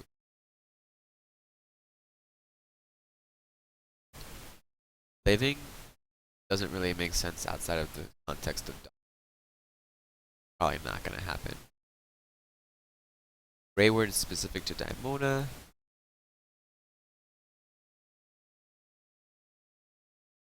Rosefire. So here's an interesting question. This is described as a rose fire dancer. It has the word fire in it though. So that means that it could probably be included with the same pool as fire archer. Or any other card that would have the fire keyword. Right? And that means that we could have other fire types. We could have like not rose fire, we can have um planetary fire. I don't know. Well my example was stupid, but something cool. Not stupid. Blue fire dancer. Oh wait, I said no more blue stuff. Uh, leech fire. No, that's kind of weird. I'm down for a hammer fire. Like hammer fire, whatever. Hammer fire blank. Fill in the hammer fire, fire butterfly, butterfly fire. You know, they're there.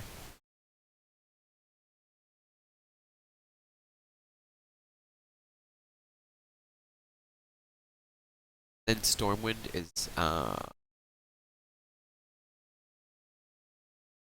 very specific. guys. I don't think. Um, and if you guys listen to the podcast where Isaac went through the lore for these guys, I don't expect there to be any more sense thematically.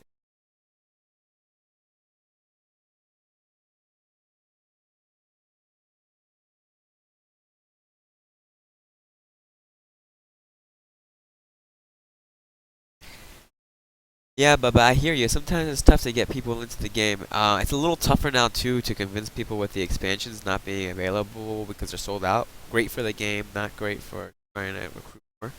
Um, but you go out there, show it off, you try to evangelize the game, and then there's Tabletop Simulator. I'm telling you, Tabletop Simulator is how I play my games. Most of my games, it's the way to do it.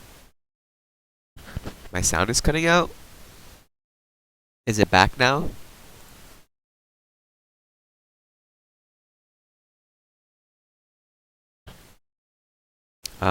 Test. Yeah, I can see it on my. Here we go.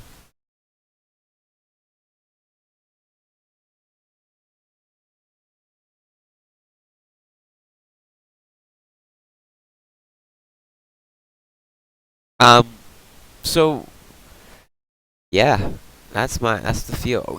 We know we only covered allies and conjurations only units. There's stuff in ready spells and reactions and things like that too that you can do, but I'm not gonna cover all that. Fire monk. Oh, okay. You know, Abomination. I wasn't into the monk theme until you said fire monk, and now my mind is going off, and I think you're right. I think that a fire monk sounds awesome.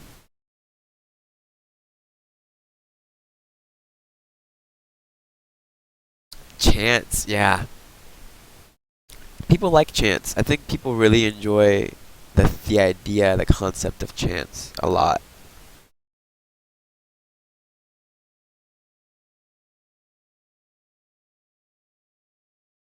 I think people really enjoy the concept of chant. I do. I like the idea of one die cost spellboard cards that do cool things.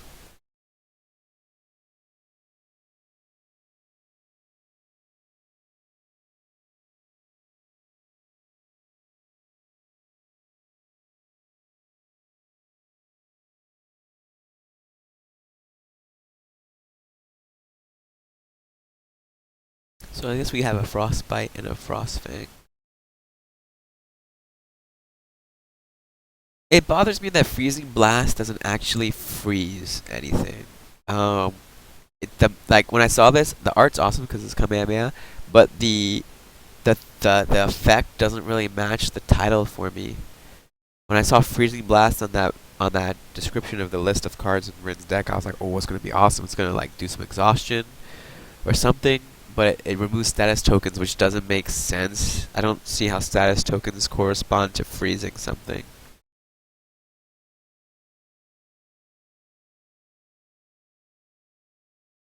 That kind of bothers me.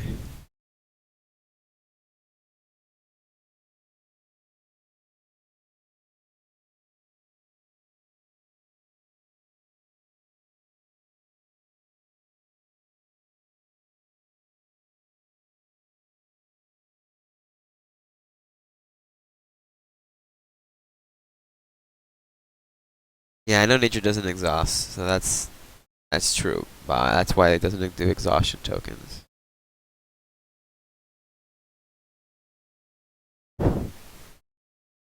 That makes sense. I could. Okay. I mean, I can see the concept of freezing more relating to like, okay, it's really cold, that's why it damages you. But I feel like blast covers that. So Bob says the future will use status tokens for different things. Okay, that's good. But it'll make sense thematically. That's the only thing that's gonna bug me about it. I mean, I can see that this might have utility later on in terms of a card for play, 2 damage to remove 2 status tokens. But will it make thematic sense that it's called freezing? That's gonna bug me though. If it doesn't.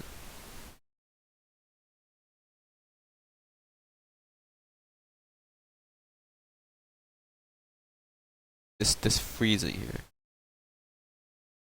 Yeah, see? Bubba just got you, man. Deep freeze technically doesn't exhaust though. Technically, deep freeze does some weird stuff when it has status tokens on it.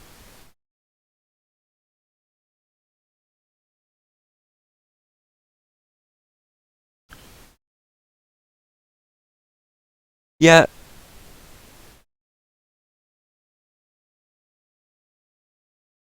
that's true, Bob. Resourceful gives extra actions as an example. But the thing is, if I freezing blast a frostback bear, doesn't really do anything. I guess you can argue, well, it's a frostback bear. What's a freezing blast gonna do? True.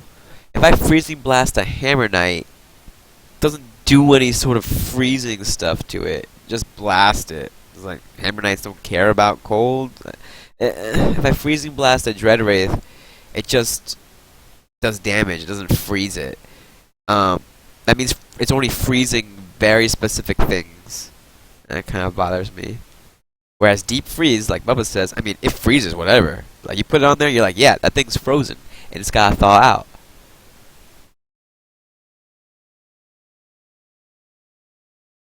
The HK is so awesome; it doesn't even fear the cold.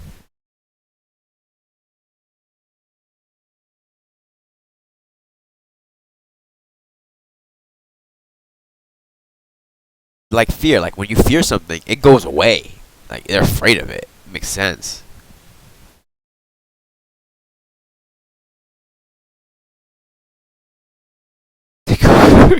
Bob, you're gonna have to have a thematic reason to explain. What if I? Yeah, you're gonna have to the reason to explain every single thing, every single unit getting a freezing blast. Why it doesn't kill it? Iron Rhino can't freeze iron. I mean, it could arrest it. Leech Warrior doesn't even care. He can siphon heat from everything. Freezing a living doll. It's a doll. Doesn't have any blood anyway, but it's living. I don't know.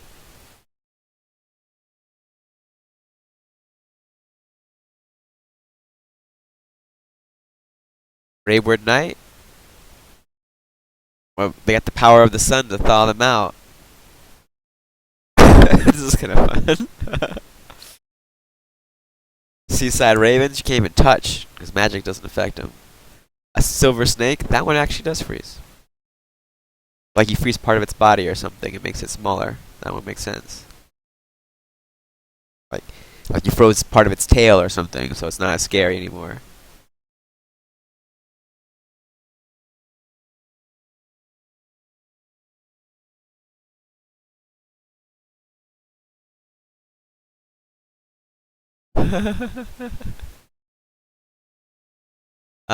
A false demon? Well, you're like, it's not, it's an illusion. Of course you can't freeze it. It's not actually real. Okay, sure. Ice Golem is ice, so yeah, it doesn't matter. It's ice. It's not gonna care about getting frozen.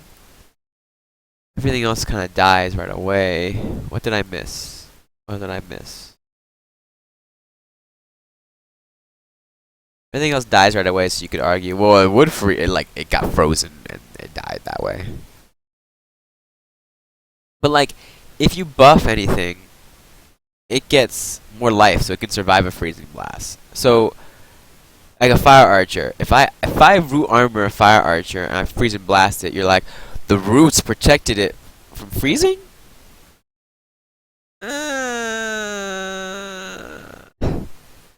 Like you gotta think about putting some others. So like, let's say you put an undying heart on a fire archer. All right, you're like, I'm gonna take this heart over here. We're at the end of this thing. I can get to it. I'm gonna take this heart and I'm gonna bam. I'm gonna give you fire archer. I'm gonna give you an undying heart, and then like freezing blast. And you're like, I can't be frozen because I have a heart that's undying. Fire melts ice.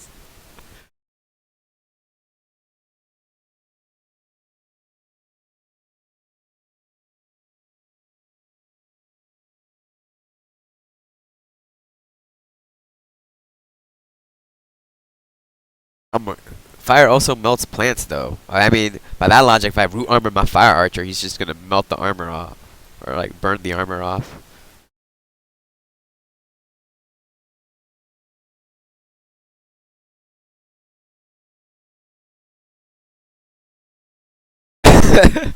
So that works for the archer, but like, what about a ninja? If I root armor a ninja, I'm like freezing blast, and they just like, yo, I'm okay.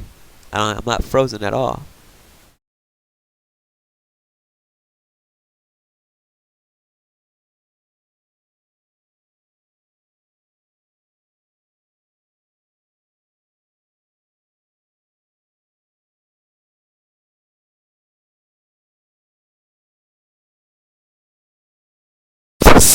Sun is Bob's logic is the sun's the hottest thing you'll ever encounter. Plants need the sun to live.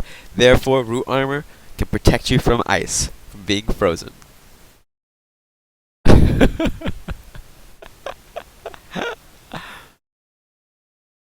They're just too sneaky to be frozen by a blast, guys. You guys. What else is there? See, is there anything else I can use to work this freezing blast angle? You know, we're gonna have more units. We're gonna have more units coming out. Oh, you know what? Let's go over to the expansion. Oh, let's go over to the expansions. Let's see what we got here. We have a beast tamer. Will a beast tamer die to a freezing blast or be frozen? I know we can't really get into details, but I'm just saying, there's some other examples that'll be coming up that aren't going to be. There's a lot of cards that are ice themed right now, so a lot of them are going to have that logic. And a lot of cards are fire themed, so you're like fire melts ice. But once we start getting into Victoria and Leo, not going to be ice and fire themed. You're going to have to come up with some new reasons why things don't get frozen from a freezing blast.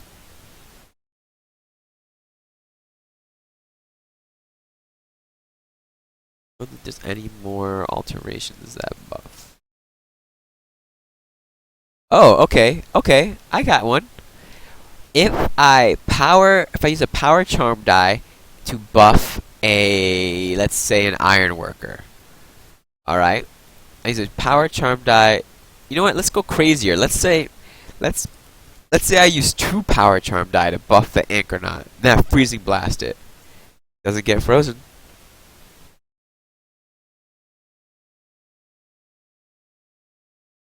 I guess you could argue that the frost is building up on it, and eventually it's gonna die because it's only got recover 1. Anchornaut has recover 1? I did not notice this before, guys. I just noticed Anchornaut has recover 1. Did you guys notice this before?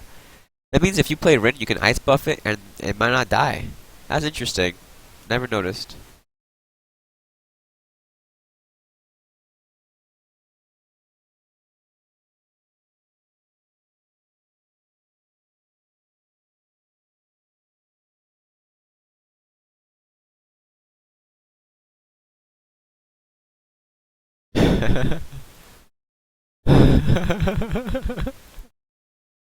I'm thinking about arguments here. Are we gonna have a Chant of the Living that is like a spirit bomb from Dragon Ball Z? It's like every turn it starts to grow and grow and grow, and then you can discard it, deal damage.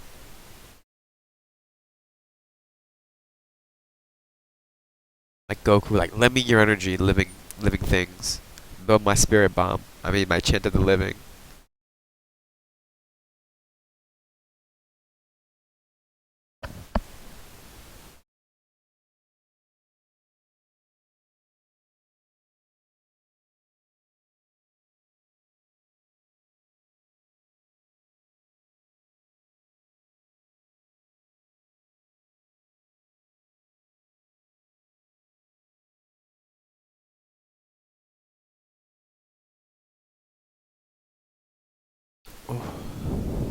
Well, we covered a little preview here. Oh, you know what? C and I'll probably talk to C later on, but we're probably gonna end up doing a preview discussion of these cards, just like we did for Rin and Brennan. If you guys haven't watched those videos, they're on C's YouTube page, I believe. And his YouTube is, I don't remember what his YouTube is. His Twitch is Tendol Horse, Tendol Horse. But we went through and discussed all of the cards in Brennan's deck, and then we went through and how viable we think they are for tournament play, and then we did the same for Rin.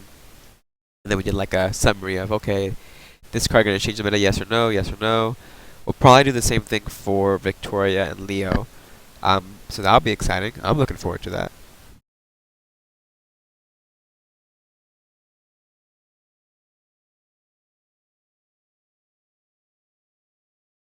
Oh, Bubba says, I would have Chant of the Living grow whenever you play an ally, instead of as opposed to an ally dying. I like that a lot. That's actually pretty thematic. Sounds pretty fun. Whenever you play an ally, it gets a token, and then when you discard it after X amount of tokens, you can bring back an ally from your discard pile to play with a life value equal to the status tokens on it.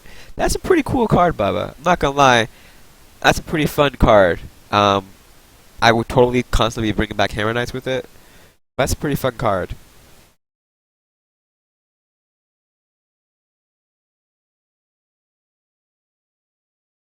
I mean, so what stops me from thinking that card has a huge problem, um, and that is that there's a problem card called Enchanted Violinist that makes stacking that Chant of the Living very easy. And yeah, it's a really fun card idea though. I think Enchanted Violinist is gonna end up limiting the design space too much.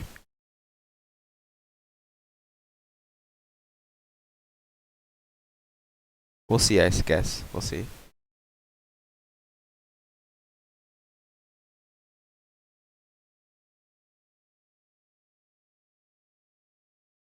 Bounce Soul doesn't do the same thing, Fuzz. He's saying that it goes directly into play. Bounce Soul, you have to play it, but you have to pay the mana cost again.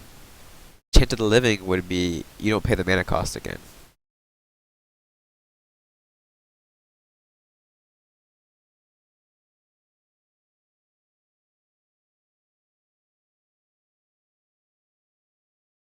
Probably steps on Bounce Soul's toes too much.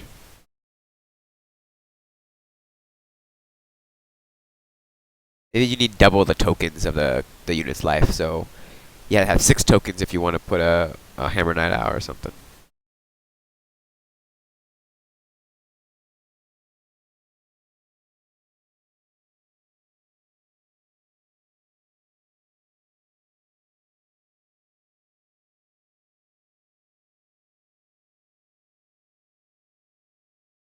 Chant of the Dead can be exhausted.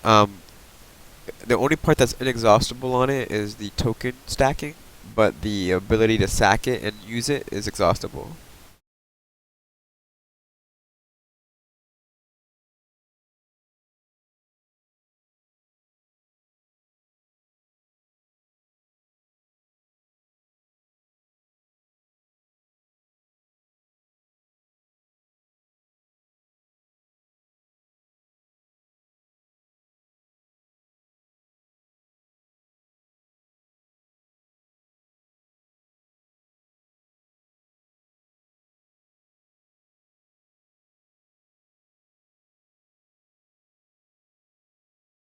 Yeah, oh, yeah, I guess you can make the token part of Chant of the Living exhaustible so that, yeah, like, if you're no other, like, I don't want you to get tokens.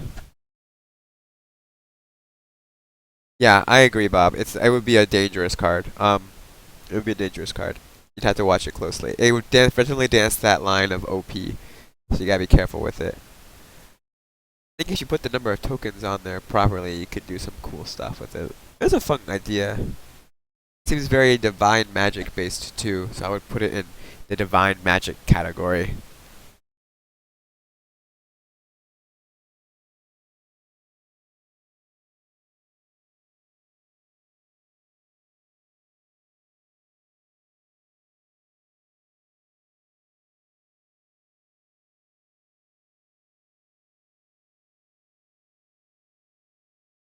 Yeah, yeah.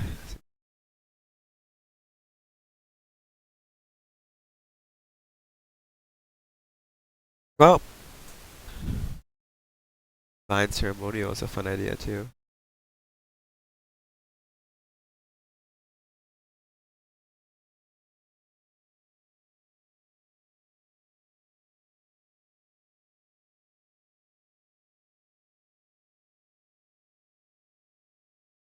Divine Ceremonial is a very interesting theme to me. It's like ceremonial is like forbidden blood magic, and then divine magic seem like I don't know what divine magic does yet, but divine magic seems more like a holy magic. So like combining the holy with this like dark ceremonial is some weird hybrid magic. It's pretty cool. It's a pretty cool concept.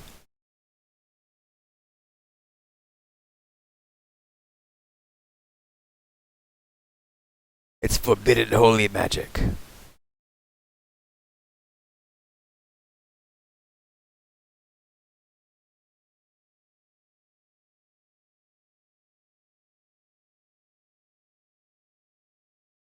Well, guys, sorry I couldn't get any Ashes games in. Probably gonna be jumping off here since no one seems to be on playing today. Yeah, Bob, it is like white, black, multicolor, and magic. That was a very fun mix. That's a very fun color mix. The other color mix that I found very fun was the Is It style, which is like the red blue. I thought that was a really fun one too. Colors that like are kind of like very different, very opposite, and then they have these like really interesting effects to me. So the red blue was very fun, and the white black was Orzov, right? Yeah.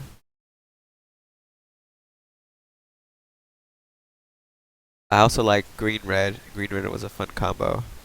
Blue black. I never got into blue black very much. That was like a rogue style, right? That was more like a sneaky color combo. I don't know why I never got into that. That was always kind of meh. Those were always kind of meh. They weren't as interesting to me as red blue or black white combos. White blue was a fun combo also. White red I really liked. Actually, white red was another one I really enjoyed.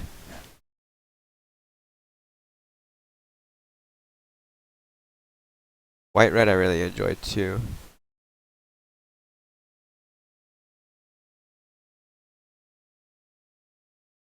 I liked all pretty much most of the red combos I really liked. I except for yeah, most of the red combos I like. I just liked red. Red's one of my favorite colors.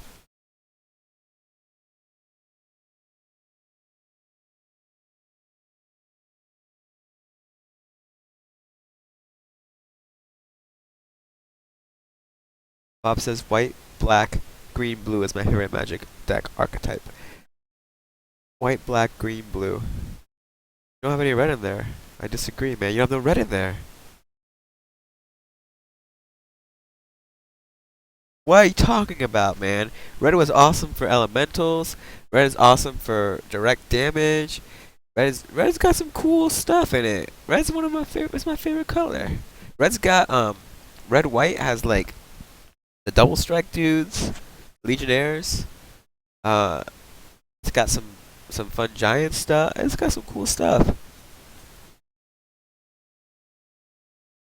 Red's not the worst magic color, jerk.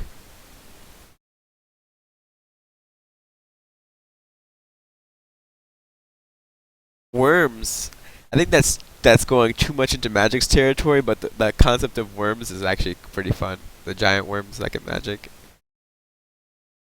It's a cool concept. Elementals are cool concepts too, but I think that's too close to Magic. Um, I think Ash just wants to try to stay probably more unique. We already got wolves though. Wolves are in there. Opposite, I do damage. Look, I play card game. That's red. That's not red. Red is fun, man. I like red. Red was one of my favorite colors. Teehee.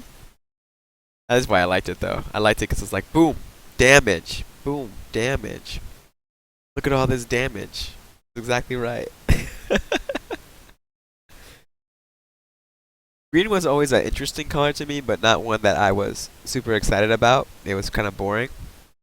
White, I enjoy. I think white's a fun color. Black is a fun color, and then blue is a fun. So I like all the colors except green's kind of boring. I thought green was boring. Blue has a mixture of fun cards and boring cards. Red is all fun cards. White is fun cards. To me, white is all fun cards also. Then black is another mixture of boring and fun cards. Man, all the coolest cards are in red though. Seething Song, Rite of Flame, Bogart and Hellkite, Form of the Dragon. Form of the Dragon is like the single coolest card in Magic. You become a dragon. You become a dragon.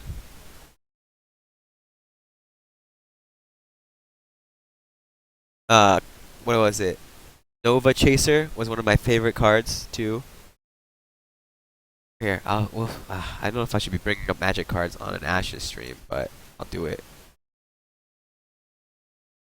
I love this card's art, and I thought it was really fun to play. It wasn't great, but it wasn't a great card, but I really just enjoyed the art and the concept. 10-2. Look at that. It's like 4 dice, 10 damage. You're like, what? 4 dice, 10 damage. That's why it was fun. This was fun to me. And then this is the best card.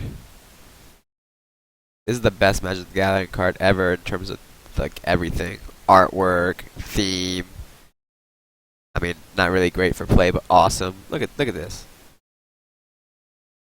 You become a dragon. You deal 5 damage at the beginning of your upkeep. End of your turn, your life becomes 5, and creatures with flying can't attack you. That's awesome.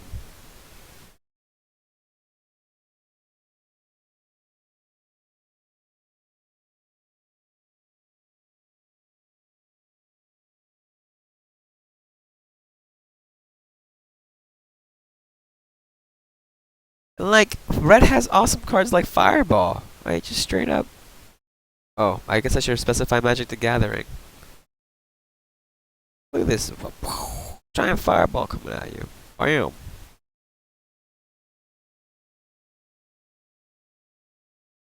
Anyway, I really shouldn't be talking about Magic the Gathering so much on Ash's stream.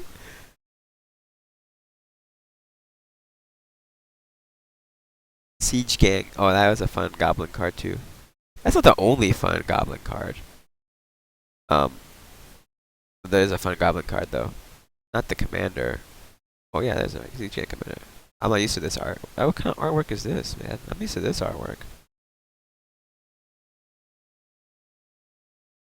What's the Storm Goblin? I thought that one was fun to play also. Storm card. I don't remember what the name was. Oh, Empty the Warrens. This was a fun red card for me. Storm was actually, I thought Storm was one of the most fun keyword things. Because it made the decks very like, oh, puzzly. I'm trying to combo stuff. I like the puzzly aspect of combo decks.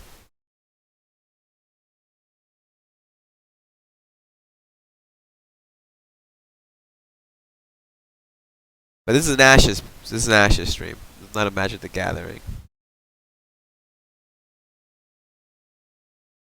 We should talk about the Ashes. Alright guys, I know technically not Ashes, but who's excited for Seafall?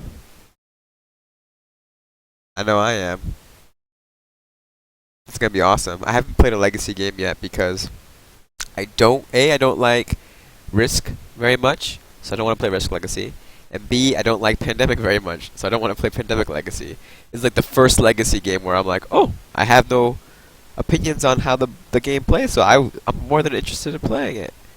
Because I couldn't sit through 12 plus games of Pandemic. I just can't do it. And same with Risk. I just couldn't do it. I don't like the core game enough. But this is exciting.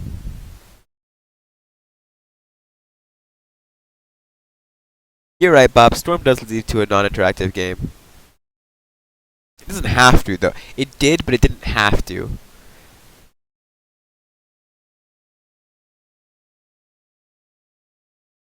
It could have been designed a little differently. It wouldn't have to have been non-interactive.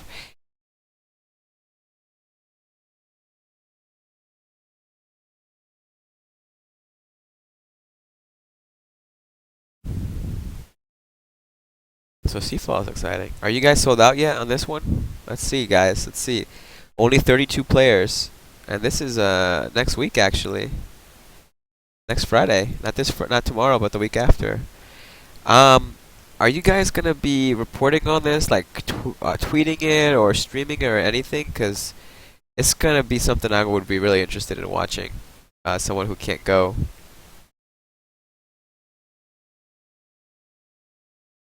How many you guys got left? I'm gonna order 32. Go. 32 tickets. Hit my cart. Let's go check it out.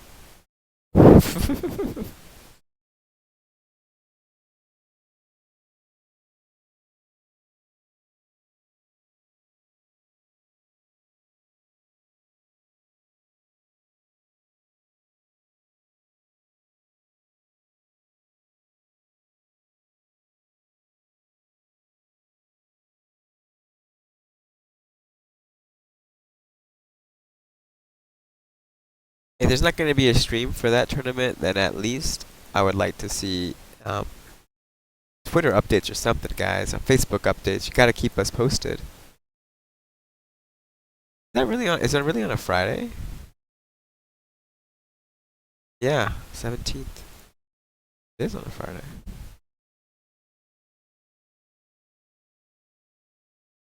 What are the details on this tournament again? Not part page.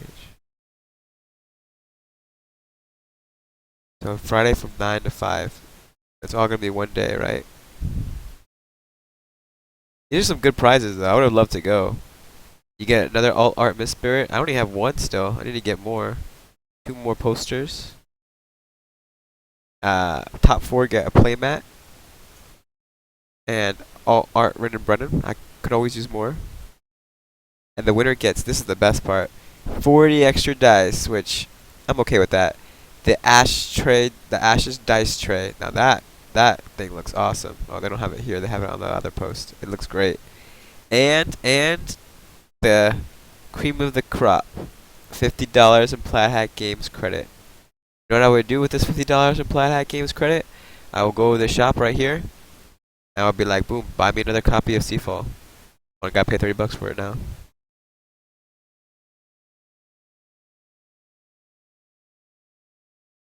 You're like, Eric, why wouldn't you pre-order the Ashes stuff? No.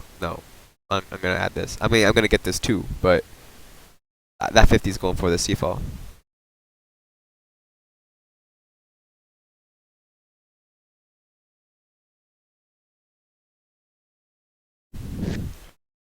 Thanks, Bob. If you can stay up on Twitter, that'd be awesome. Or if Isaac could be up on that social media, that'd be great. Someone's gotta cover it. Is Austin gonna be there? Austin Mills? Maybe he can post on the Facebook some updates in between rounds too. The Ashtray guys can do it up.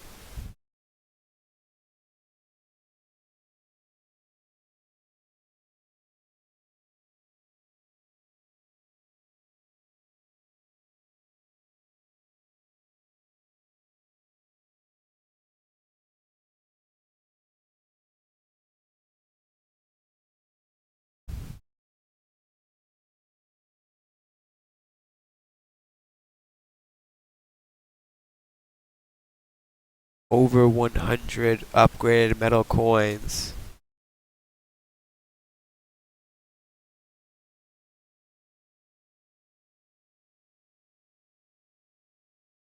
Sorry, I know. This is Ashes again, guys. I keep getting distracted by other games. Mostly because no one wants to play Ashes right now. But that's alright. That's alright.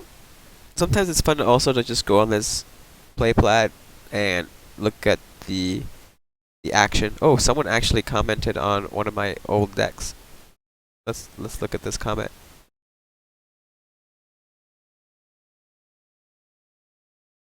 How do you feel about splashing nature for butterflies? I don't remember because I don't remember what I did in this deck.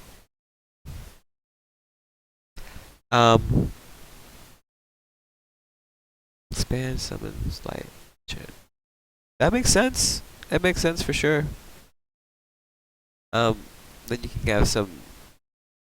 And you can have some gold and stuff.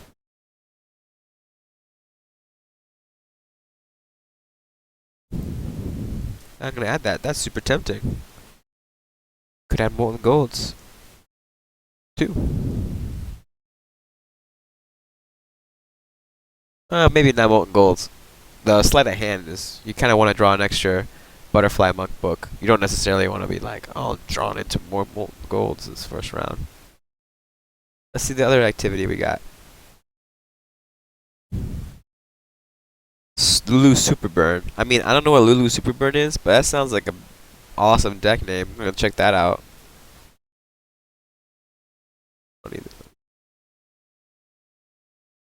Super Burn.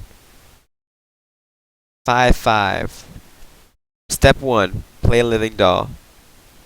Hello, Belkin. Step 2, give it Undying Heart. Step 3, profit. Living doll, Undying Heart. Phoenix Barrage, living doll. Blood Puppet, Undying Heart. Do it up. First 5, living doll, Undying Heart, Undying Heat. Summon Blood Pupper. Expand energy. Summon Three-Eyed Owl.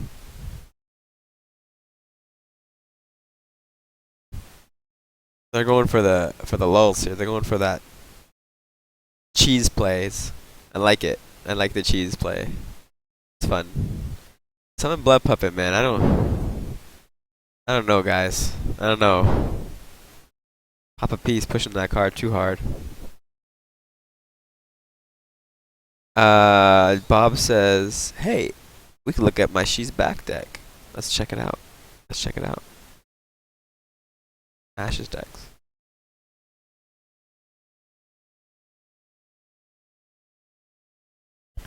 You guys have intermittent audio?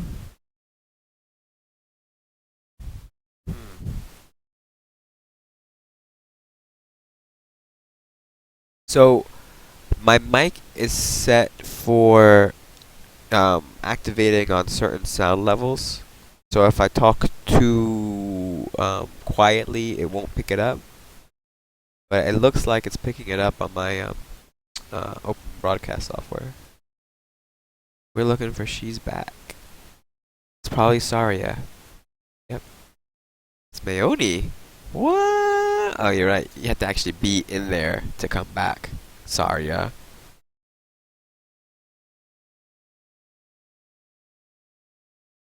So we got the 4/4/2 spread. Sari Charm. Or Sari Nature Charm. Okay. Alright. Pretty standard. So we got Snake. Only one snake book. It's very interesting. I guess you don't need more than one snake book. That's very true. Okay, I approve. One Frostback Bear book. Yeah, if you're gonna start Bear and Snake, those are two big threats for 2 dice around. Okay. Hypnotize because you're Mayoni, so you have to. Okay. Alright, so here it is, guys. Papa Pratt's favorite, like his Papa Pratt's baby card is Blood Puppet. Bob's baby card that he loves to push is Small Sacrifice. I've noticed this. Small Sacrifice is the card that Bob loves to push and put in decks. It's like Papa Pratt loves to push Blood Puppet and put in decks. It's alright, we all have those cards, guys. Mine happens to be Hammer Knight. I try to put Hammer Knight in like every deck. Alright. Blood Chains, solid with Molten Gold, Final Cry, Ice Trap, Poison. Massive, this makes sense, Massive Growth. I can go on either Bear or Snakes usually. Hypno in. Strike. Okay, I like it. I like it. I like it. One Bomber. This, what the hell, what is this? What is this? I understand Battle Advantage Strike, because you can hit for 3, you can kill a Hammer Knight and it doesn't get to respond. But how are you gonna keep this thing alive? I guess you ice trap it. You summon a snake and ice trap an EV, and then say, "Haha, no more threats for Frostfang." I don't think this thing is gonna stay alive.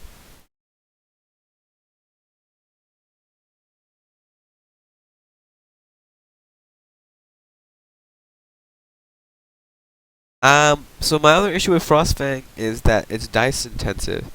Now you are playing Mayoni. Mayoni tends to not be a dice hog as much as other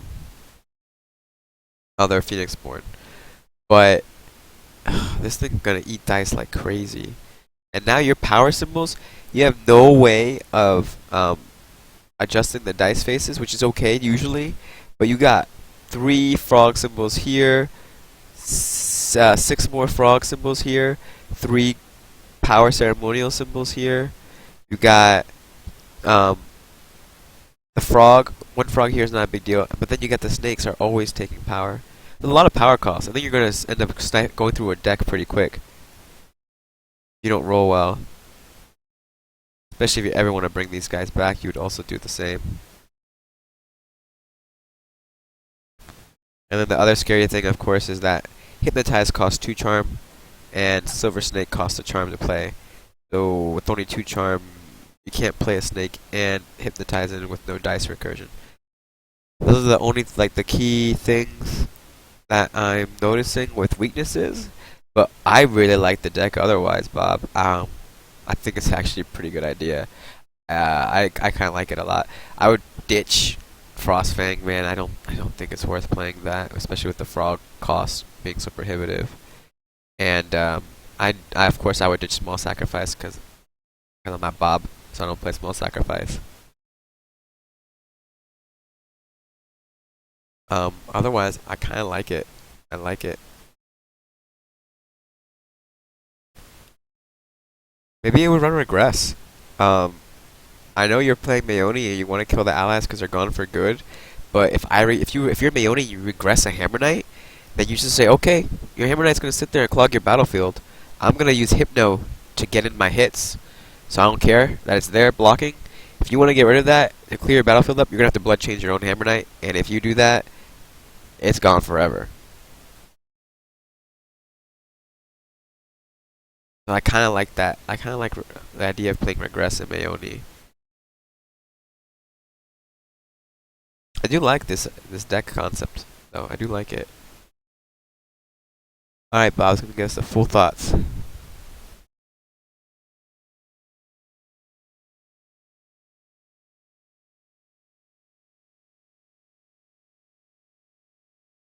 Bob says small sacrifice can get rid of the archer and a frostfang when I want. Oh, I forgot we're playing Mayoni. So I forget we have a 3 battlefield.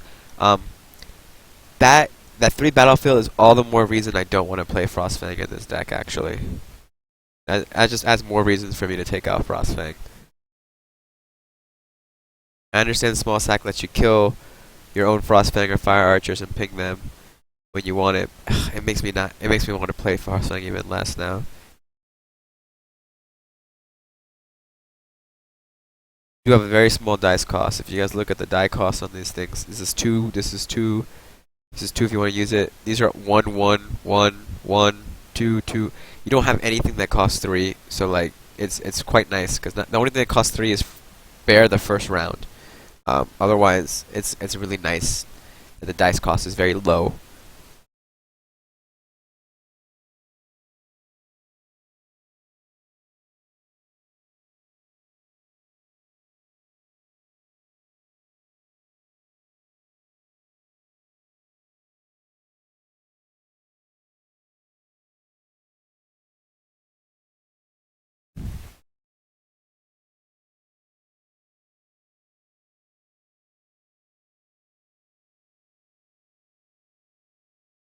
So you want to be able to you can leverage Mayoni's big life value to bring back archers and low dice cost, bring back archers, play them for more pings, and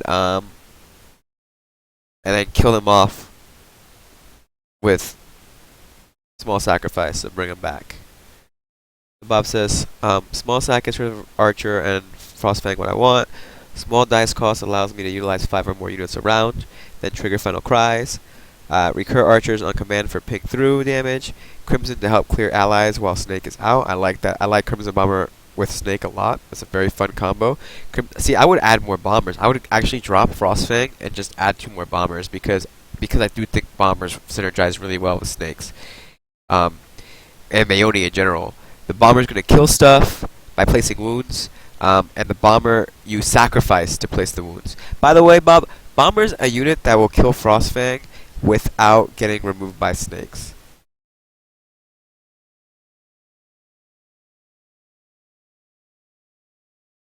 You can ice trap it and things like that, but that's actually an example of a unit that could kill Frostfang without being eaten by a snake. But you're like, I don't care because I'm like, they're not gonna recur a frost. They're not gonna recur a bomber.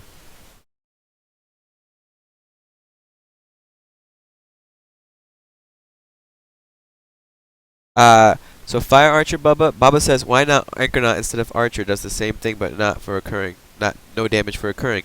Fire Archer can hit a Phoenixborn directly, and Anchornaut cannot. So that's why Fire Archer instead of Anchornaut here. Bob, so out of curiosity, Bob, though, if you're going for this recur Fire Archer and play I think it's a really fun idea. Why Smog Sacrifice over Chant of Revenge? I know you need a way to kill your own units, right? That's one of the big things. You can't. If you play Chant of Revenge, you're like, well, how do I kill my units so that they don't clog up my battlefield?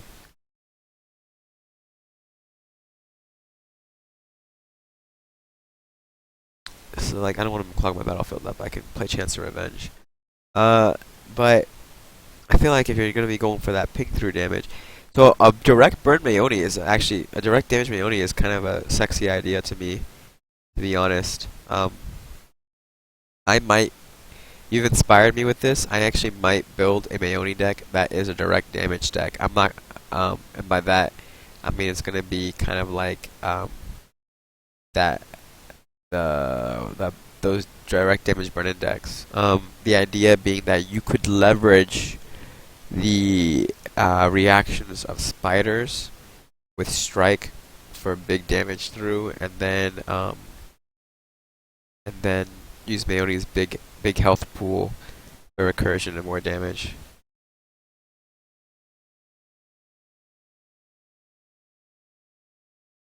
And it's okay. If you're trying to fill with snakes and bears, that's why your battlefield gets restrictive, is because you have a bear and a snake there already, so there's like only one slot left. But if you don't run if you don't run those books at all, now you can play Fire Archer and then have play EV, have EV kill Fire Archer. Now all of a sudden I have a way that's not small sacrifice to kill my own Fire Archers. Blood Chains kills my own units. Fire Archer, picking a Fire Archer kills them if I want to trigger a bunch of Chance of Revenge and Final Cry. Poison kills your own units, right? If you really need the damage throw. Crimson Bomber self-sacrifices. I think you could get enough ways of doing it where you don't have to use sacrifice to kill him. I do like this deck though. I like that it goes back to the old hypno instrats. I think people are not staying prepared for that sort of thing.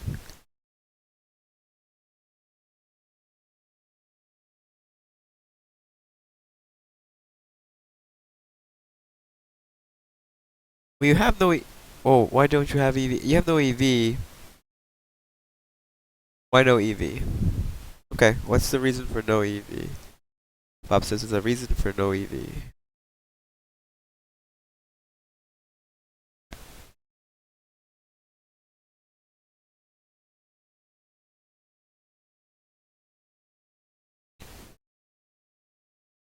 Suspense is killing me, Bob.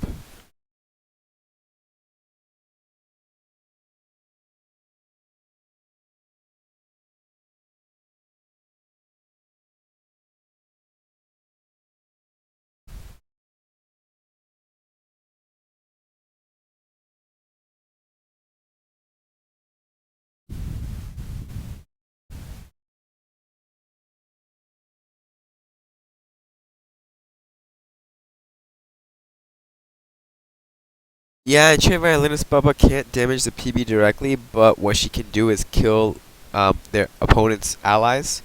And if you have a snake out, what that does is it basically removes their ally from the game permanently, and it buffs the snake. So, um, so by having an EV, and as Bob said, his dice cost is already low, so you have lots of dice available for those EV pings. Plus, there's a lot of power dice costs in this deck already, so you're going to be meditating. You can get triggers off of it. The only problem with EV is that she's going to clog your field. This is kind of a pain. Usually opponents are going to kill EV though, usually. Especially if you're leveraging her ability to ping things.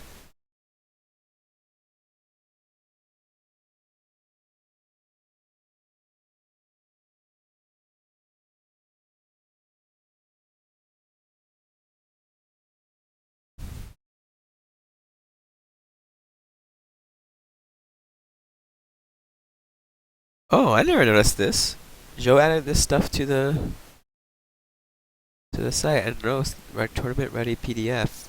Oh, look at that, guys. Look at this. Oh, this is so cool. Oh, that's so cool. I didn't know this was on that. Oh, that's so awesome.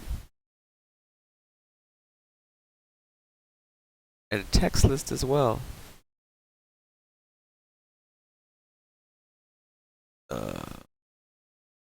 Well, this is literally just one line. I don't know if I like that format.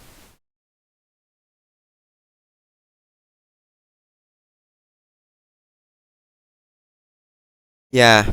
Well, the thing about Incarnate though is it can only be used once per round.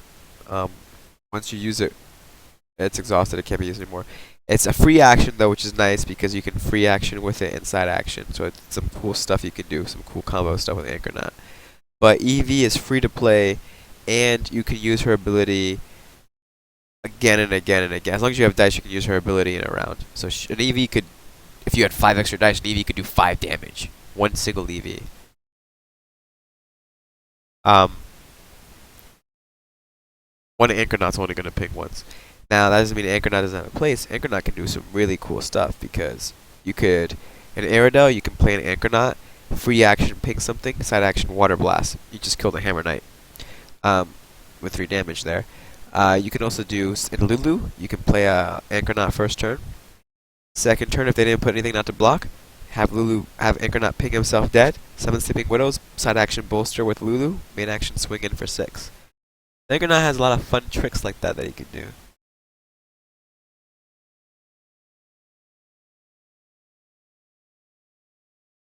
Bob said, there's a reason no EV, sorry. Less Crimson Bombers because they can't be massive growth. Bob, you never explained why you have no EV. No Enchanted Violinist.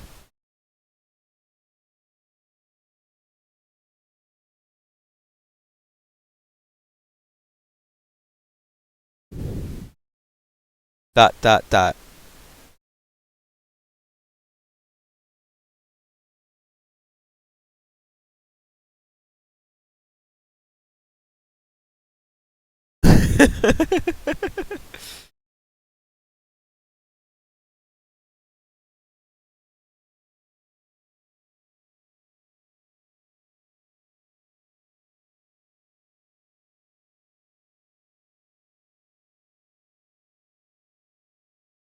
Oh gosh, there's a deck called Mad Puppets. The goal is to submerge your opponent's board with blood puppets.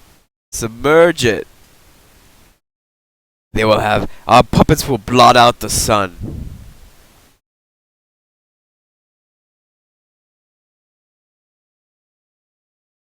Oh, this looks like a very true to the Jessa precon deck.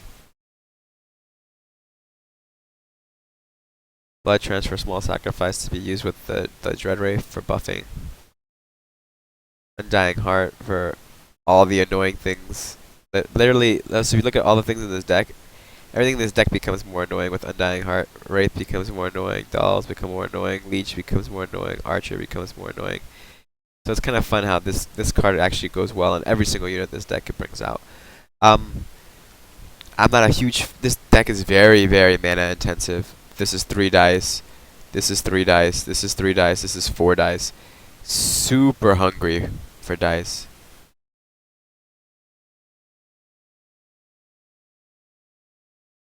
Rage quit that deck. Can the chat figure? So Bob says, can the chat figure out why he has no EVs in his She's Back Mayoni deck? No, why no Enchanted Violinist in the She's Back deck?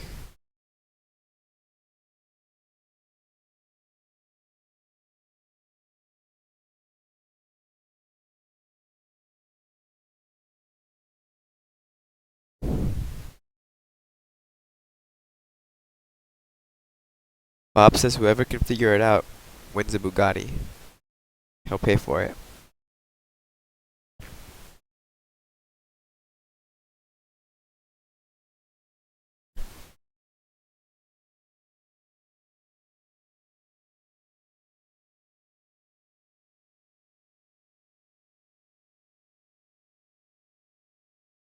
Yeah, that just deck we just saw. I mean, all those things were costing 3 dice, 4 dice. How and Jessica cost dice every single um time she screams. I don't see how you can afford it all.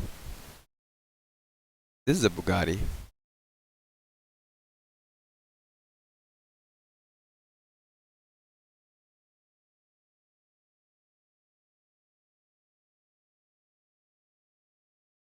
It's a superhero car. It's like it reminds me of a superhero car because it looks like the car is wearing superhero spandex.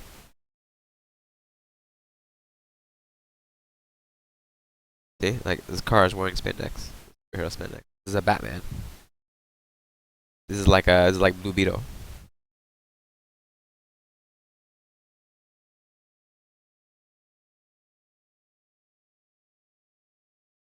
like Flash, or Iron, or yeah, I guess it's Flashish.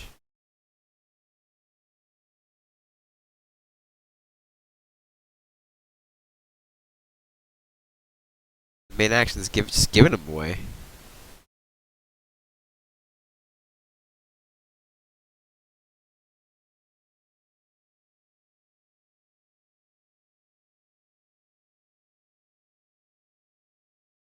Not much into cars, to be honest. I like a very practical vehicle.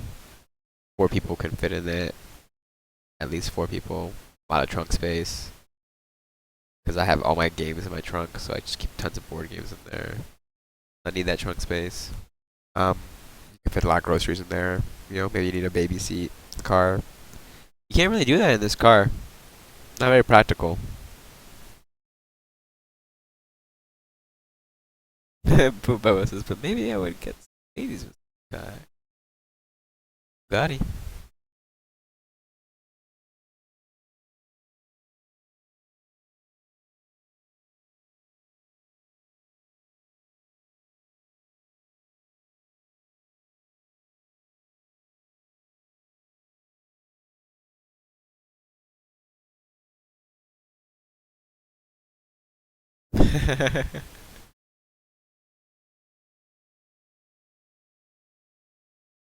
We can play the guess what games Eric has in his trunk game.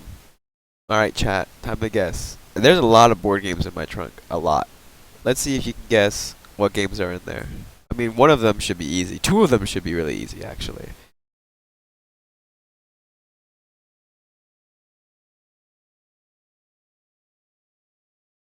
So, what games, board games, does Eric have in his trunk? Ooh, I do not have Dice Masters, Bob. I tried Dice Masters and I didn't like it. I did not like it at all. Um, but I do have Ashes.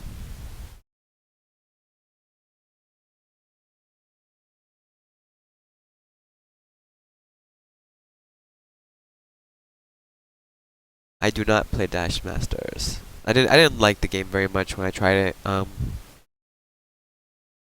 It just I guess just didn't jive with me very well for some reason. This was not my cup of tea. Sentinels of the Multiverse? Yeah, I do have Sentinels of the Multiverse in my trunk. I have like every single expansion and stuff in my trunk. Sentinels. Sentinels of the Multiverse. Oh, here we can go to board game. You can pull them up as you name them. So I have Ashes. Oh, it's right here.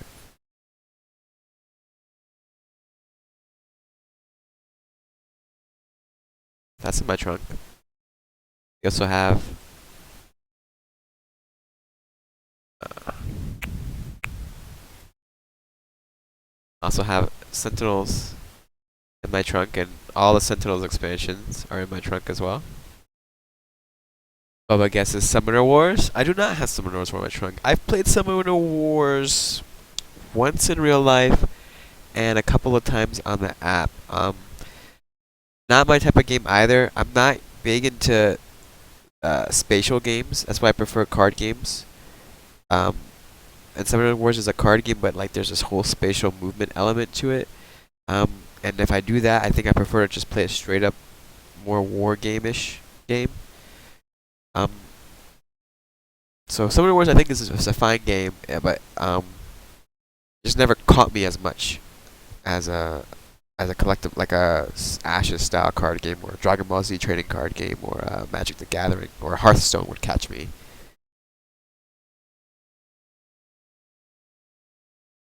History of I have Imperial Settlers, but not in my trunk. I have it here in my house, and I feel really weird. I like part of me really enjoys Imperial Settlers, and part of me doesn't, and I feel weird about it. It's very gives me some very mixed feelings. I feel I'm very conflicted with Imperial Settlers. Strike is in my car. Of course, Strike is in my car. You never, you never know. Hey, what? Hey, come on, BG. It's like Strike. I give up. This is the best game though. History of War. This game? I don't know what this is. I've never heard of this.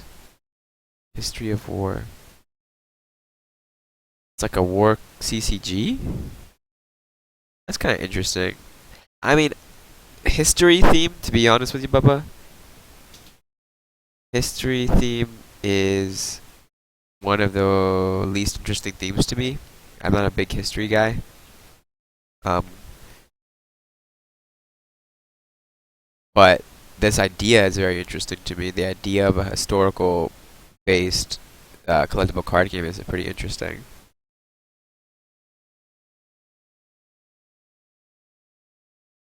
With like armies fighting each other.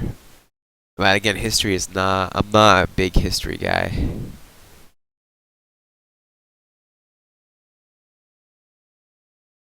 Um, yeah, Bob, I agree that in that 4 rounds is probably better for Imperial Settlers, and 5 rounds does feel like it takes too long. Now maybe that's why it feels weird. D&D in my trunk? No, there are no RPGs in my trunk. I'm not an RPG player. They interest me. The idea interests me, but I like things with more structure, more rule structure. So that's why I'm more into board games. Every time I've played an RPG game, I've enjoyed myself, but I also felt like I would enjoy myself more if there were more rules. So it's just kind of weird.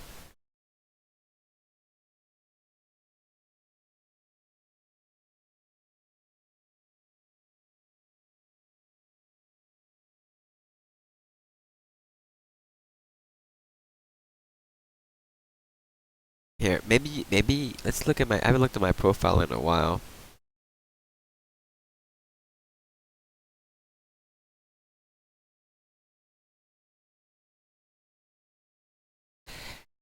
I like theme, but I like my games to be structured more, which is kind of weird. I like the rules for my games to be very Melvin, very structured, a lot of rules, and then I like them to also have once the structure is there as like the base, as the foundation. I want all the theme on top of it, pouring off on top afterwards.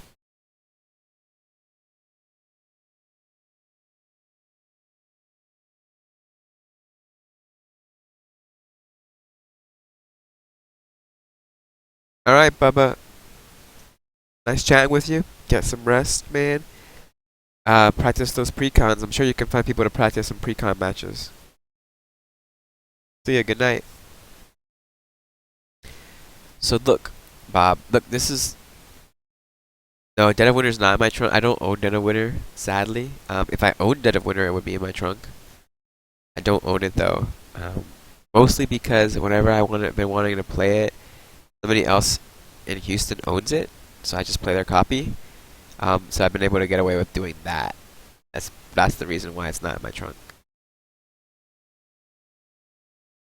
These are my list of my top 6 board games. Maybe this will help you guys figure it out.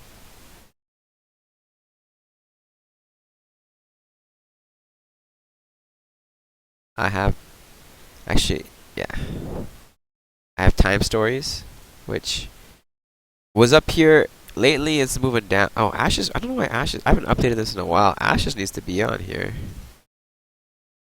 Ashes needs to be #1 now.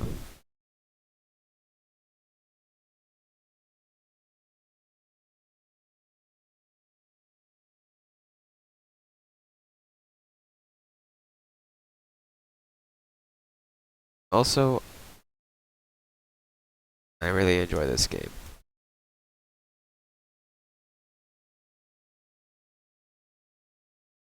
And the order's kind of whatever. Oh, what? I don't even have Strike on here, but I can't really find Strike.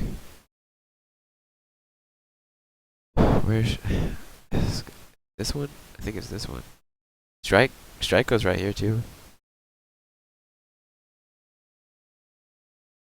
I think this is the correct Strike.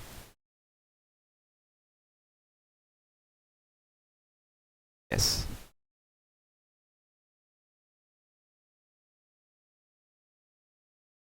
So Russian Railroads is not. I don't like. Is not a train game. Russian Railroads is an engine building game in the terms of building a combo engine to get is a points generating engine. It just so happens to have a train theme. But Russian Railroads is a point engine building game. You're just trying to. You start off slow. You start off making 3 to 5 points a turn, a round, and then by the last round of the game, you're making over 100 points in a round.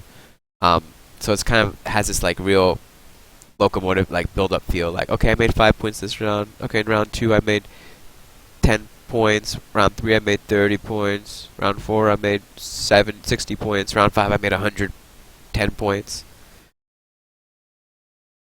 It's kind of fun. That's why I enjoy it.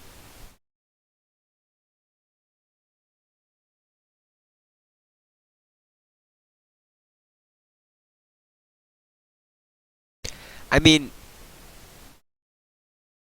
like like trains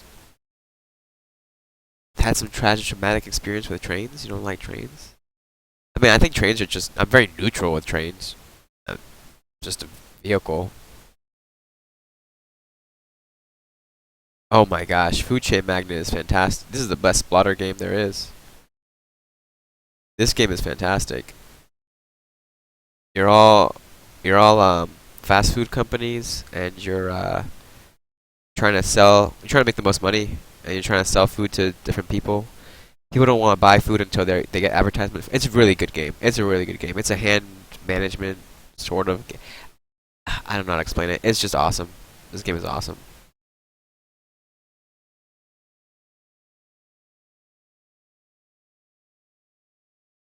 I can understand that. This game is just really fun. Tichu is amazing. Tichu is it's kind of like it's a trick-taking game.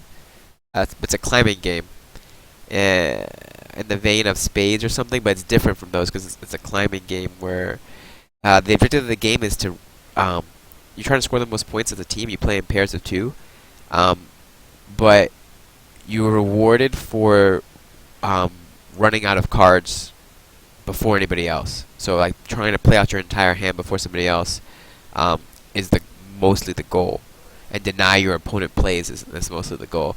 So it's like, and the way you do that is really interesting because you instead of just suits like you would play in spades or hearts, the suits are poker hands sort of. So like you could play a full house, and then everybody else has to play full houses, or and they have to be higher. It's a climbing game in the sense that if I play a pair of threes, then everybody has to can only play pairs on this set, but they have to be higher pairs than what was previously played. So if I play a pair of threes, you can't play a pair of twos or a pair of threes. You can only play pairs that are higher.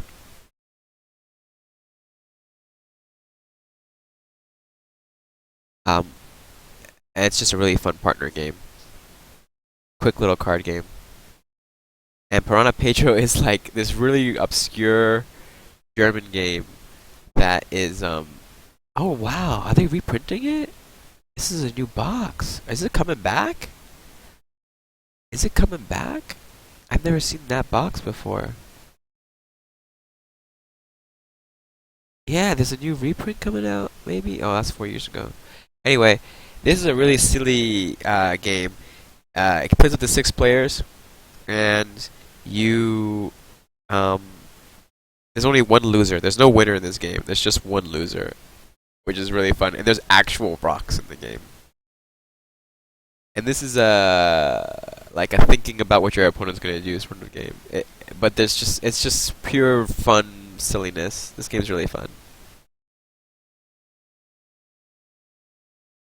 And then this game, I think Mage Knight the board game is fantastic. Just takes a long time to play. I'm really enjoying Time Stories because of the theme just oozes from the game. See, so Bob, Time Stories is a good example of an RPG that I enjoy, like what I think an RPG should be like, because it has a lot of theme and it just like comes through very thematic, but there's a lot of structure to it also. Um, that's what I like about it. And then Terra Mystica, I really enjoy Terra Mystica.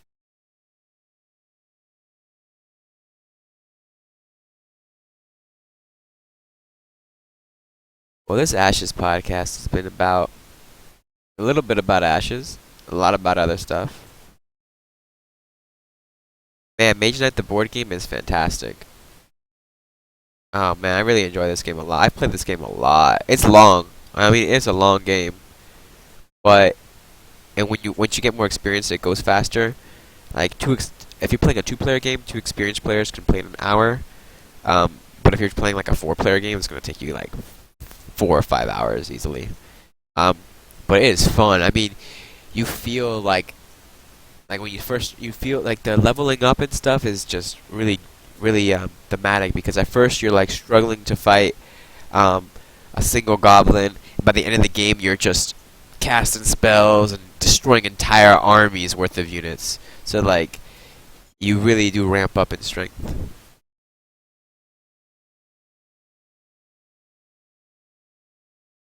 It's just really cool Mage Knight board game.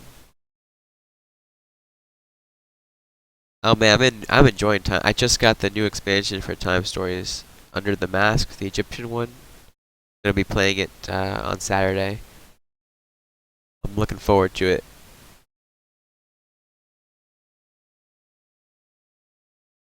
I have every single one right now.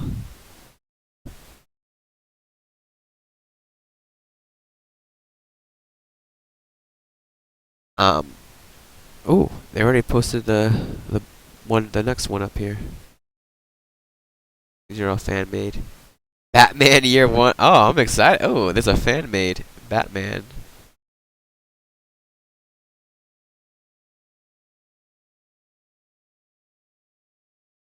Okay, so the Star Trek re-theme for Mage Knight when I heard about that, I was like, that's genius. It's perfect because um, the way Mage Knight works is like you're moving around on this board, and then you land on spaces, and you kind of go inside those spaces to have adventures, sort of thing. Like what you do is like you kind of enter the space for the turn, but really you're just sitting on the board still.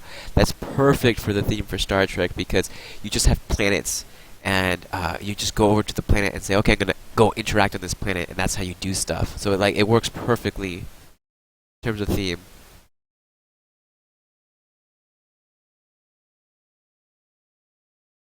Man, year one.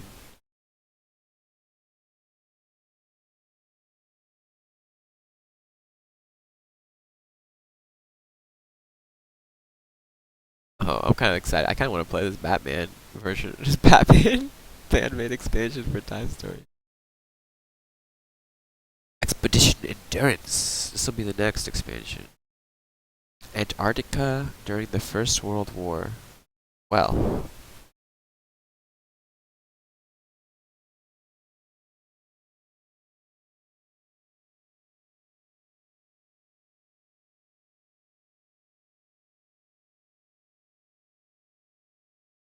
Middle Earth. What's Middle Earth the Wizards? Never heard of that one.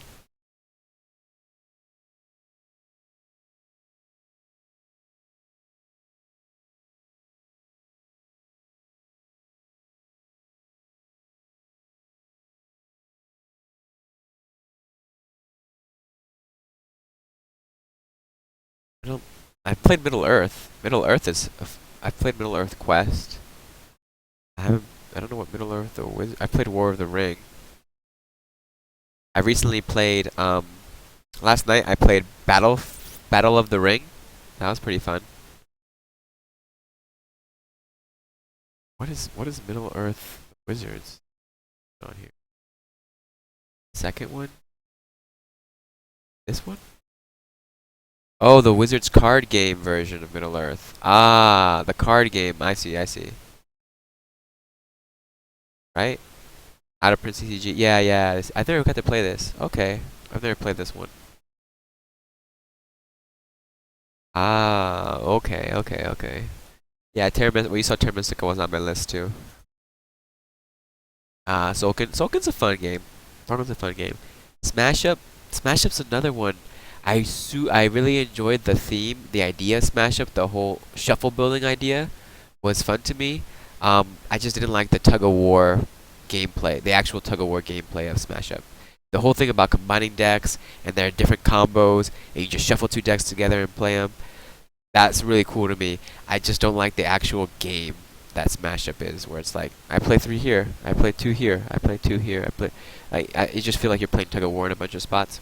If you did something cooler with it, I've been actually wanting another deck or another game to come out with the same mechanisms as Smash Up of the shuffle building, with all the different decks having different themes and they combo in different ways when you shuffle them together, but a completely different goal, completely different objective.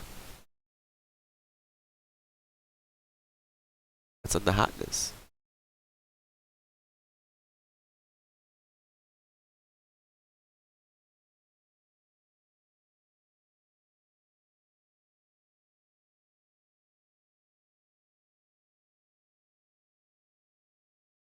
I haven't looked at the BGG ranks in a while. I don't even know what's on top anymore. I used to be on top of my game here. Now I don't even know.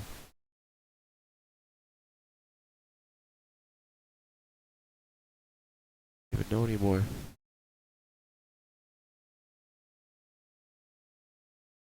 We have.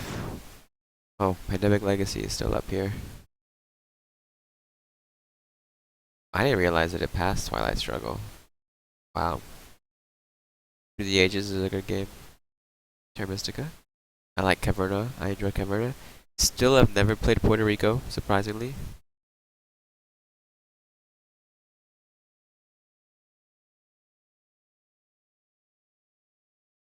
Oh, game was the hour setup. That sounds fun, Bob. That sounds fun. The hour setup. Have you ever played Apex, the dinosaur deck building game? I think the game is really fun, but it has two big issues. Issue number one is it takes forever to set up and to put away, and then issue number two is if you're playing more than 3 players, it takes forever. Because like the way it works is you take a turn and then the next you go around.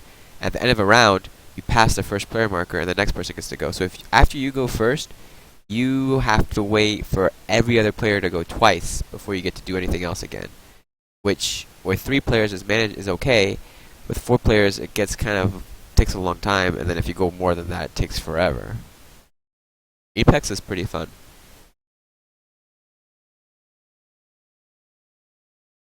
Except for the problem where, yeah, I don't recommend playing 3 players, not 4.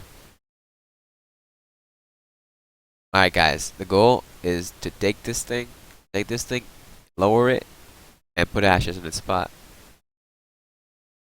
Android Netrunner is a great game, don't get me wrong, but we need to get ashes, boom, right there, over that guy. That's the goal. That's the goal, boys, guys and gals.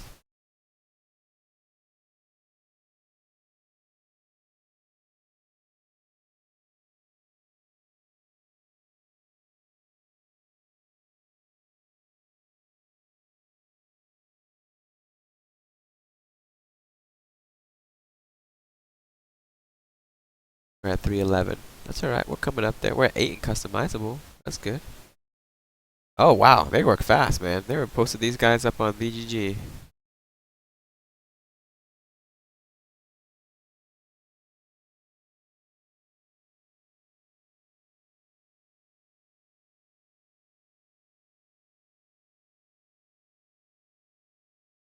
Yeah, they work fast.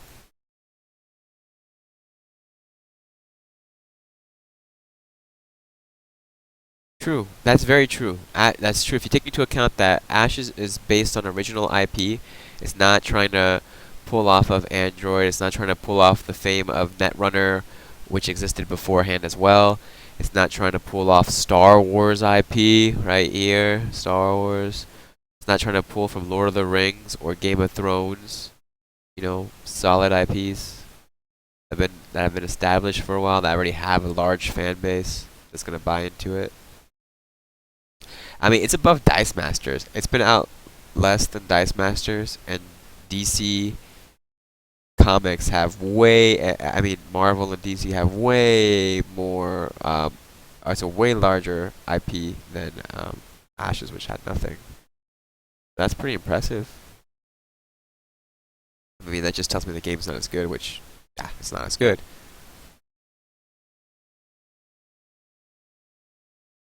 This one surprises me. I tried this game and I was not a fan of it. But to be fair, I only tried it once. So. I never tried Arena. I tried Mage Wars, not Arena. So maybe this one's different.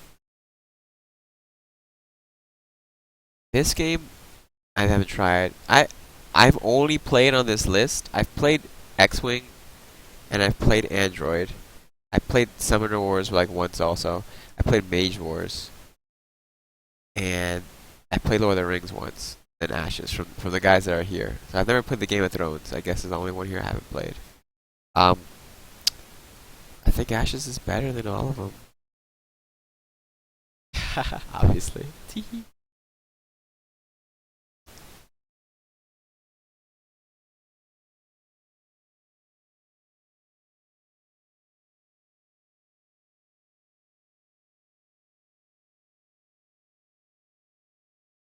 And the number one reason that Ashes is better than Android Netrunner, so Netrunner is a fantastic game.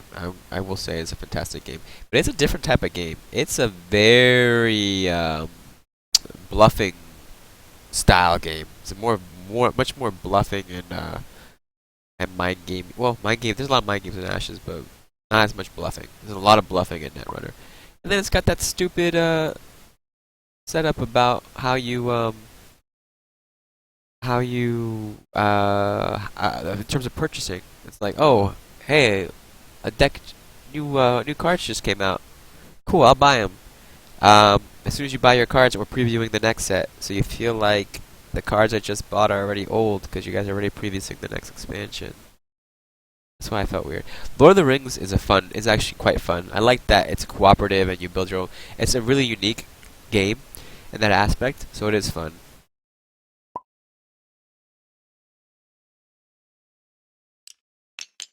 Ooh, we have a new challenger. Hey, What's up, man? how you doing? I'm doing well. I'm doing well. I'm supposed to be playing Kian in a ladder match soon, but I thought I'd just get on early. Ah, cool, cool. I was actually about to hop off because I've been streaming for a little while. Um, I was teaching a guy how to play Ashes, but he had to go, so we mostly just, we talked about Ashes. Though we looked at the new preview of the expansions coming out and some of the cards and ideas, and then I think I spent the last hour just talking about other board games. So Sweet. I was winding down a bit. Well, have a good night, man. I'll see you later. Oh, are you just gonna go like that? When are you playing Kian? I don't know. Whenever he gets on, I told him I'd be up for a game between 10 and 11 Eastern time. Oh, so that's very soon. Um, Man, it'd be really cool if I could spectate that game and then I don't have to look at your hands or anything, but I could just watch and the people in the stream can watch it. They might enjoy that. Well, if you're a friend of his on Steam, because I'm not, send him a message, tell him I'm ready, and invite him uh, to the channel.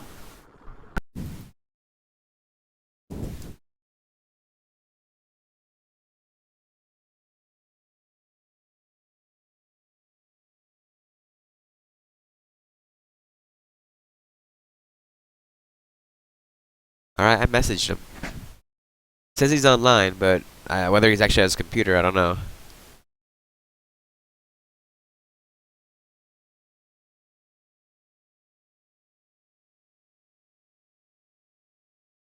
He told me earlier that he'd be playing Overwatch, so I don't know if he plays it on his computer or if he plays on a system. He said right after this Overwatch game, 10 minutes tops. Oh, he said. Oh, I was talking and I wasn't pushing the talkie. He said right after this Overwatch game, 10 minutes tops.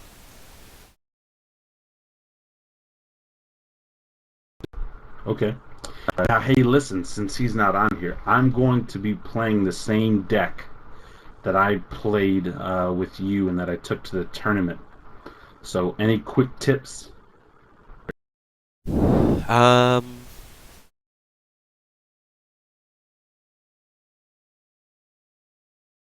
I'm Uh. thinking starting five: Evie, Archer, Sniper, Chain of Revenge, and then either the Bomber or the Dread Wraith, depending on. Well, not the Bomber, Hammer Knight or Dread Wraith, depending on what dice he pulls out. I don't know what he's playing now currently. I know what he was playing. He was playing Ceremony, Nature, Charm, Brennan. So in that case, what would you do if you saw that? If you saw four Nature, four Ceremonial, or let's say you saw four Nature, three Ceremonial, and three Charm, Brennan. I would probably then still keep in my Sniper since I only have one illusion dice. Since he's not playing any illusion, I don't have to worry about him getting rid of my die. I've got three Hammer Knights in my deck, and so I feel pretty confident about getting them out throughout the game. So I'd probably go that way and try my quick over the top to ping them. So you would start fire. I think you should always pretty much with that deck. I think you should always start Chant, EV, and Fire Archer. Those are the staples. The other two are the flex. Um, I think Stormwind is fine for a start. What would you do for the fifth card? For him, I would probably do Dreadwraith over Hammer Knight since I only have one Dreadwraith card in my deck because I'm not worried about the focus 2. I don't want to spend too much time or cards on that, and so I just have one in there, and so I would make sure to get that out to be able to play in future turns. Okay, yeah, I think Wraith is a solid choice there.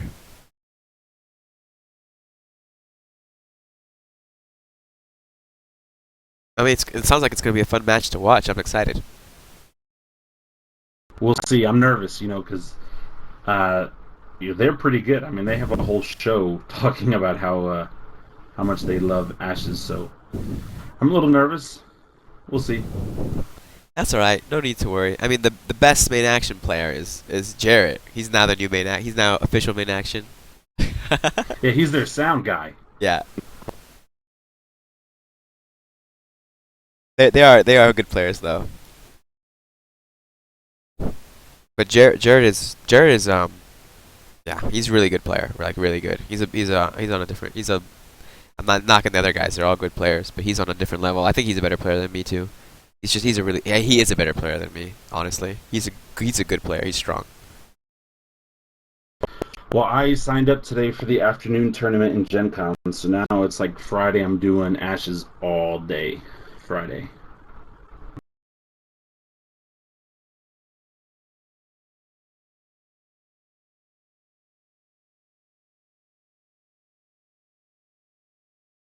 Yeah, I'm. Oh man, I forgot that those are up. I gotta look at it.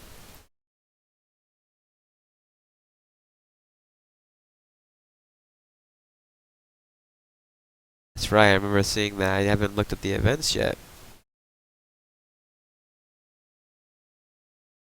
Have you signed up for the morning one? Because I think there was less than a handful of tickets left on the morning one. Yeah, I had the morning. I had morning draft and morning constructed already. But Now, how do the Ashes drafts work? I've never done an Ashes draft. However, I did sign up for the morning Ashes draft on Saturday. I also signed up for the morning Ashes draft on Saturday, and I don't know how they're gonna change the rules, because I know the regular rules for Ashes drafts weren't that great. They were really meant to be kind of an out of the box rule set where like you have the base set and you can draft four players right out of the box. So they weren't necessarily designed for competitive play. They were just designed for functionality. Now I know that Isaac and the guys at Plata have been playing around with the rules for draft for competitive play. So I don't know what state it is in right now, so I can't tell you. 'Cause I don't know what it's gonna be like yet. But I think people will enjoy it. I think we'll have a good time. Cool, cool, cool, cool. They aren't even play testers. Troll, troll, troll.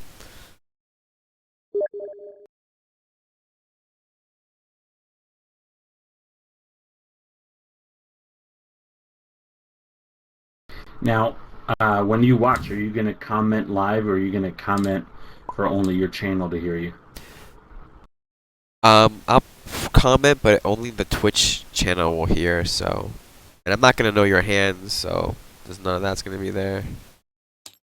What's up?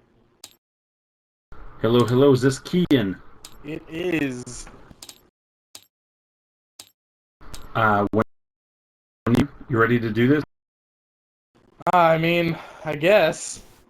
I guess I am. Ooh, the guys on the stream are excited. They wanna see blood. All right, well, I'll let you load your deck first. I'm gonna start a fresh record once they get set up. All right, guys, we get to see some high-level Ashes play. I hope you're excited. I hope you're excited.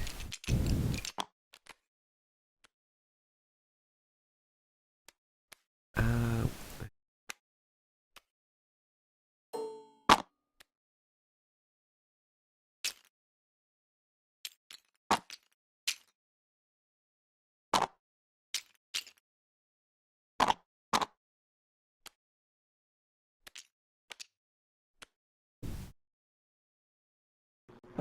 Okay, fair enough. Ooh, so looks like Kian's adjusted his dice spread in Brennan. He's going nature, illusion, ceremonial. So Bob is gonna have to um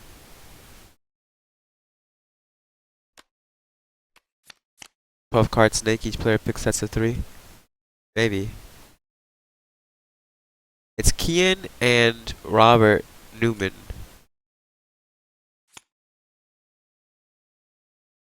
And Robert Newman. They're playing a ladder match. So this is ranked.